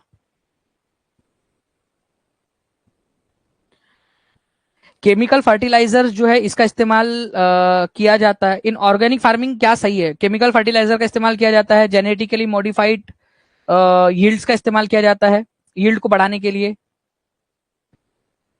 नेचुरल मैन्योर और पेस्टिसाइड्स का इस्तेमाल किया जाता है। भारत में केवल कपास के उत्पादन की अनुमति दी गई है, ऐसा नहीं है भाई, बीटी कॉटन, इसके अलावा जो है आप लोग बहुत सारे बैगन वुगन भी उगाते हो आजकल इससे, तो आप लोग, ठीक है। तो मैं आपको बताऊं, ऑर्गेनिक फार्मिंग के अंदर में पहली बात तो केमिकल फर्टिलाइजर का इस्तेमाल किया जाता है, बोल रहा है ये गलत है, ठीक है। जेनेटिकली मॉडिफिकेशन किया जाता है, बोल रहा है गलत है, ठीक है। ओनली ओनली शब्द ही अपने आप में बहुत निगेटिव है, तो ओनली कॉटन का इस्तेमाल अलाउड है, ये बात भी गलत है आप लोगों की फ्रेंड्स, क्योंकि बहुत सारी और भी चीजें भारत के अंदर में उगाई जाती है, ठीक है, जो कि देखा जाता है कि कहीं हानिकारक तो नहीं है, लेकिन काफी सारी चीजें हानिकारक है फिर भी हम लोग उगा रहे हैं, ठीक है, उसका इस्तेमाल कर रहे हैं। नेचुरल मैन्योर और पेस्टिसाइड्स का इस्तेमाल किया जाता है, ये बेसिकली उसमें मेन चीज है, जो मेन चीज है उसकी, ओके, ये याद रखना है आप लोगों ने, जो मेन बात है वो ये है, मेन वाली बात, ठीक है। तो आंसर इसका ऑप्शन नंबर 3 हो जाएगा। नाउ फ्रेंड्स, नेक्स्ट वाले लेक्चर के अंदर में, कल वाले लेक्चर के अंदर में भी हम लोग जो है काफी सारी चीजें पढ़ेंगे जो मेन क्रॉप्स है आप लोगों की, ठीक है, जितनी भी मेजर क्रॉप्स है आप लोगों की, वीट, राइस, मेज, मिलेट, ये सारी की सारी चीजें पढ़ेंगे। चावल के बारे में आप लोगों को बताऊंगा कि चावल क्या है, खरीफ क्रॉप क्या होती है आप लोगों की, रबी की फसल क्या होती है, चावल सबसे ज्यादा कहाँ उगाया जाता है, ये अपने आप में क्वेश्चन बन सकता है आप लोगों का, ठीक है। उसके बाद में आप लोगों का रबी की फसल क्या होती है, कौन कौन सी रबी की फसलें आप लोगों की, मिलेट्स क्या होते हैं, मक्का, कॉटन, ये फटसन, कॉफी, सब कुछ पढ़ाऊंगा आप लोगों को मैं यहाँ पर मैं, उसके ऊपर में क्वेश्चंस भी कराऊंगा आप लोगों के अलग अलग, ठीक है, डेवलपमेंट, एग्रीकल्चरल डेवलपमेंट वगैरह से रिलेटेड सारी चीजें हम लोग यहाँ पर में करने वाले हैं। तो मस्त पैकी आप लोग जो है एंजॉय करो आप लोग, ठीक है, और अच्छे से पढ़ाई करो आप लोग, ठीक है। तो ये चीज अच्छे से कीजिए, ओके। चलिए बाकी मिलते हैं जो है मिलते हैं फ्रेंड्स हम लोग यहाँ पर में। कैरेट क्या है सर? कैरेट बताया मैंने, वैसे देखो, वैसे पहली बात तो ये आपका साइंस वाले इसका टॉपिक है, लेकिन फिर भी मैं बता देता हूँ आपको, कैरेट जो है आपका रूट है, ठीक है, टैप रूट है वो आपका, टैप रूट कैरेट, ठीक है। गाजर जो है आपका टैप रूट है, तना है वो, रूट है या तना है बता दीजिए सर। इतने देर में यहाँ पर मैं आपने जो है अंजुम नाजरा जी यहाँ पर मैं कमेंट किया, उतने देर में तो गूगल पे गूगल में सर्च हो जाता था वो आपका, ठीक है, जितना देर आप यहाँ पर मैं कमेंट कमेंट कर रहे थे। वैसे मैं पूछने से मना नहीं कर रहा, मैं बस बता रहा हूँ आपको कि एफिशिएंटली टाइम का इस्तेमाल और बाकी चीजों का इस्तेमाल, रिसोर्सेज का इस्तेमाल कैसे किया जा सकता है, मेरे से पूछने के लिए आप यहाँ पर जो पढ़ रहे हो उसके ऊपर में ध्यान दिया जा सकता था आपका, ठीक है, रादर देन की जो चीज आप अलग से भी कर सकते हो, ठीक है, इजीली।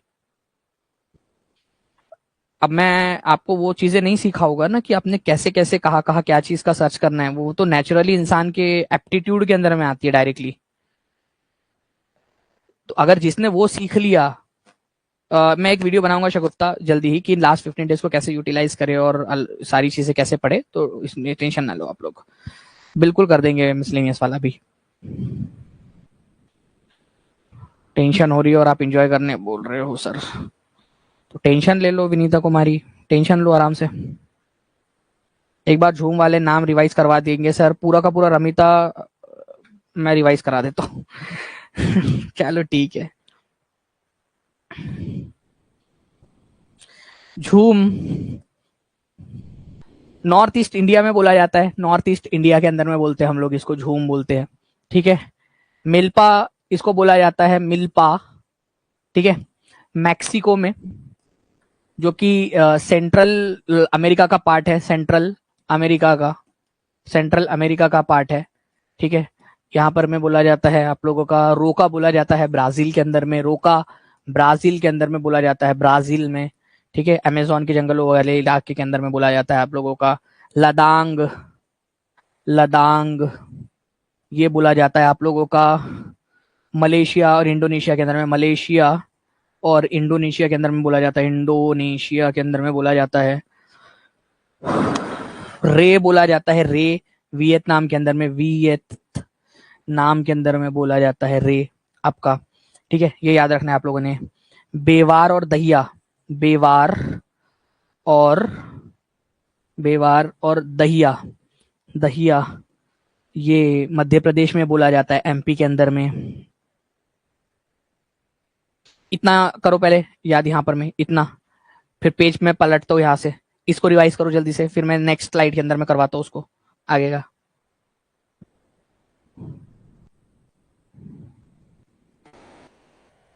रिवाइज करो मन में जल्दी से पूरा इसको।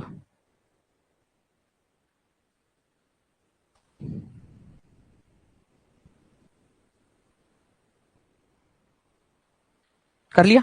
एक पेज और जोड़ दूं इसमें?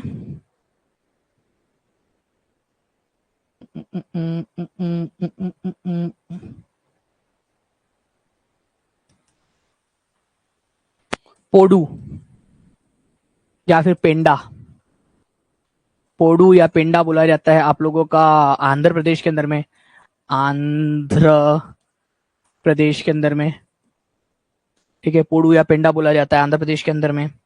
और कुमारी, कुमारी बोला जाता है आप लोगों का वेस्टर्न घाट में, वेस्टर्न घाट के अंदर में बोला जाता है। वेस्टर्न घाट के अंदर में भी कहां पर में बोला जाता है स्पेशली, अगर मैं आप लोगों से बोलूं तो वेस्टर्न घाट के अंदर में ऊपरी इलाके के अंदर में या दक्षिणी इलाके के अंदर में, ये बताओ आप लोग।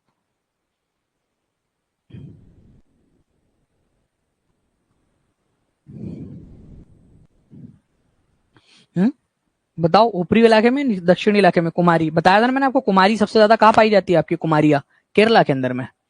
तो केरला वाले क्षेत्र में बोला जाता है, ये याद रखना है आप लोगों ने इसमें, वेस्टर्न घाट के भी केरला वाले क्षेत्र में। ओके, तो ये याद रखना है आप लोगों ने। इसके अलावा जो है फ्रेंड्स कोमन और ब्रिंगा आप लोगों को बताया था। कोमन जो खोंड जनजाति है उड़ीसा की, कोमन या ब्रिंगा बोलते हैं वो लोग, कोमन, कोमन या फिर ब्रिंगा, ब्रिंगा उड़ीसा के इलाके में बोला जाता है, उड़ीसा के इलाके के अंदर में।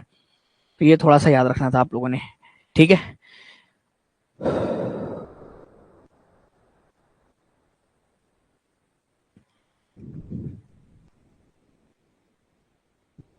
याद रहेगा आप लोगों को ये चीजें पूरा का पूरा अच्छे से। बाकी मेजर क्रॉप्स तो हम लोग देखेंगे इसको अच्छे से। आप लोग रिलैक्स कीजिए, आराम कीजिए आप लोग, ठीक है। और रिवीजन करते रहिए आप लोग। लर्न करवा दिया सर आपने, चलो बहुत अच्छी बात है लर्नर जी, लर्नर आपका नाम है, आपने लर्न भी कर लिया, बहुत अच्छी बात है, ठीक है। चलिए कीजिए। आप लोग में से काफी सारे लोग जो है यहाँ पर में कुछ पॉजिटिव वर्ड्स बोल दीजिए सर आत्मा की शांति के लिए। कंचन जी पॉजिटिव वर्ड्स तो यही है कि आप एक लड़की हो, ठीक है। तो आप एक लड़की हो, यही बहुत बड़ी पॉजिटिव बात है अभी आपके लिए।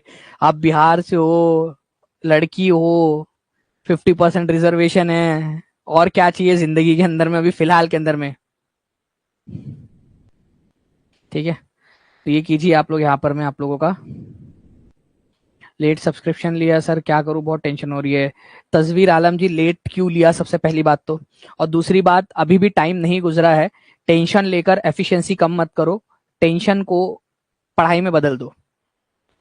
मेरे को पता है कि मैं कितना भी बता दूं आपको, आप सुनने वाले हो नहीं, ठीक है। लोगे तो टेंशन ही, लेकिन एक बच्चे ने भी सुन लिया अगर मान लीजिए यहाँ पर मैं, और उसने अगर जो मैं कह रहा हूँ कि रिवीजन कर लो, ठीक है, ठीक है, रिवीजन कर लो, और अभी भी पूरा समय है, पूरा का पूरा जो है आप अच्छे से कर लो, ठीक है। शहनाज अमीन जी वो मैं आपको ना अलग से किसी एक अलग लेक्चर में बता दूंगा, अभी क्या है, अभी वो टाइम हो गया, बच्चों को अभी बताऊंगा ना, अभी तो पूरा का पूरा उनके सर के ऊपर से चले जाएगा। कोपेन का पूरा जो क्लाइमेट का, जलवायु का पूरा स्ट्रक्चर है, वो एक अलग से मैं कभी बता दूंगा आपको। और वो वैसे भी पीआरटी के अंदर में आएगा नहीं, लेकिन मुझे लग रहा है कि आप शायद अलग से कर रहे हो टीजीटी या पीजीटी के लिए, तो उसके लिए अलग से आपको मैं बता दूंगा किसी लेक्चर के लास्ट में, जो छोटा लेक्चर रहेगा उसके अंदर में, ठीक है। चलिए रिवीजन बहुत इंपॉर्टेंट है, ठीक है, रिवीजन करना बहुत इंपॉर्टेंट है। ओके, तो देखो अभी भी समय है, अगर समय का सदुपयोग कर लिया किसी ने पूरा का पूरा तो उसका निकल जाएगा। मैं बोल रहा रिवीजन करो अच्छे से ज्यादा रिवीजन करो, ठीक है। Revision, revision is the key. Tension लेकर आपकी एफिशिएंसी ही कम होंगी। आप 10वीं में भी टेंशन ले रहे थे, 12th में भी टेंशन ले रहे थे, ग्रेजुएशन में भी टेंशन ले रहे थे, अलग अलग समय पे अलग अलग टेंशन आपने लिया है, बट बाद में पता चलता है कि आप, ऑर्गेनिक फार्मिंग किसी का पार्ट नहीं है यार पूनम कुमारी, अगर होता तो मैं बताता ना। ऑर्गेनिक फार्मिंग अपने आप में एक अलग है, एक नया ब्रांच है, लोग अपने घर में भी ऑर्गेनिक फार्मिंग कर रहे हैं, एक अलग ही है, वो अलग टॉपिक है वो।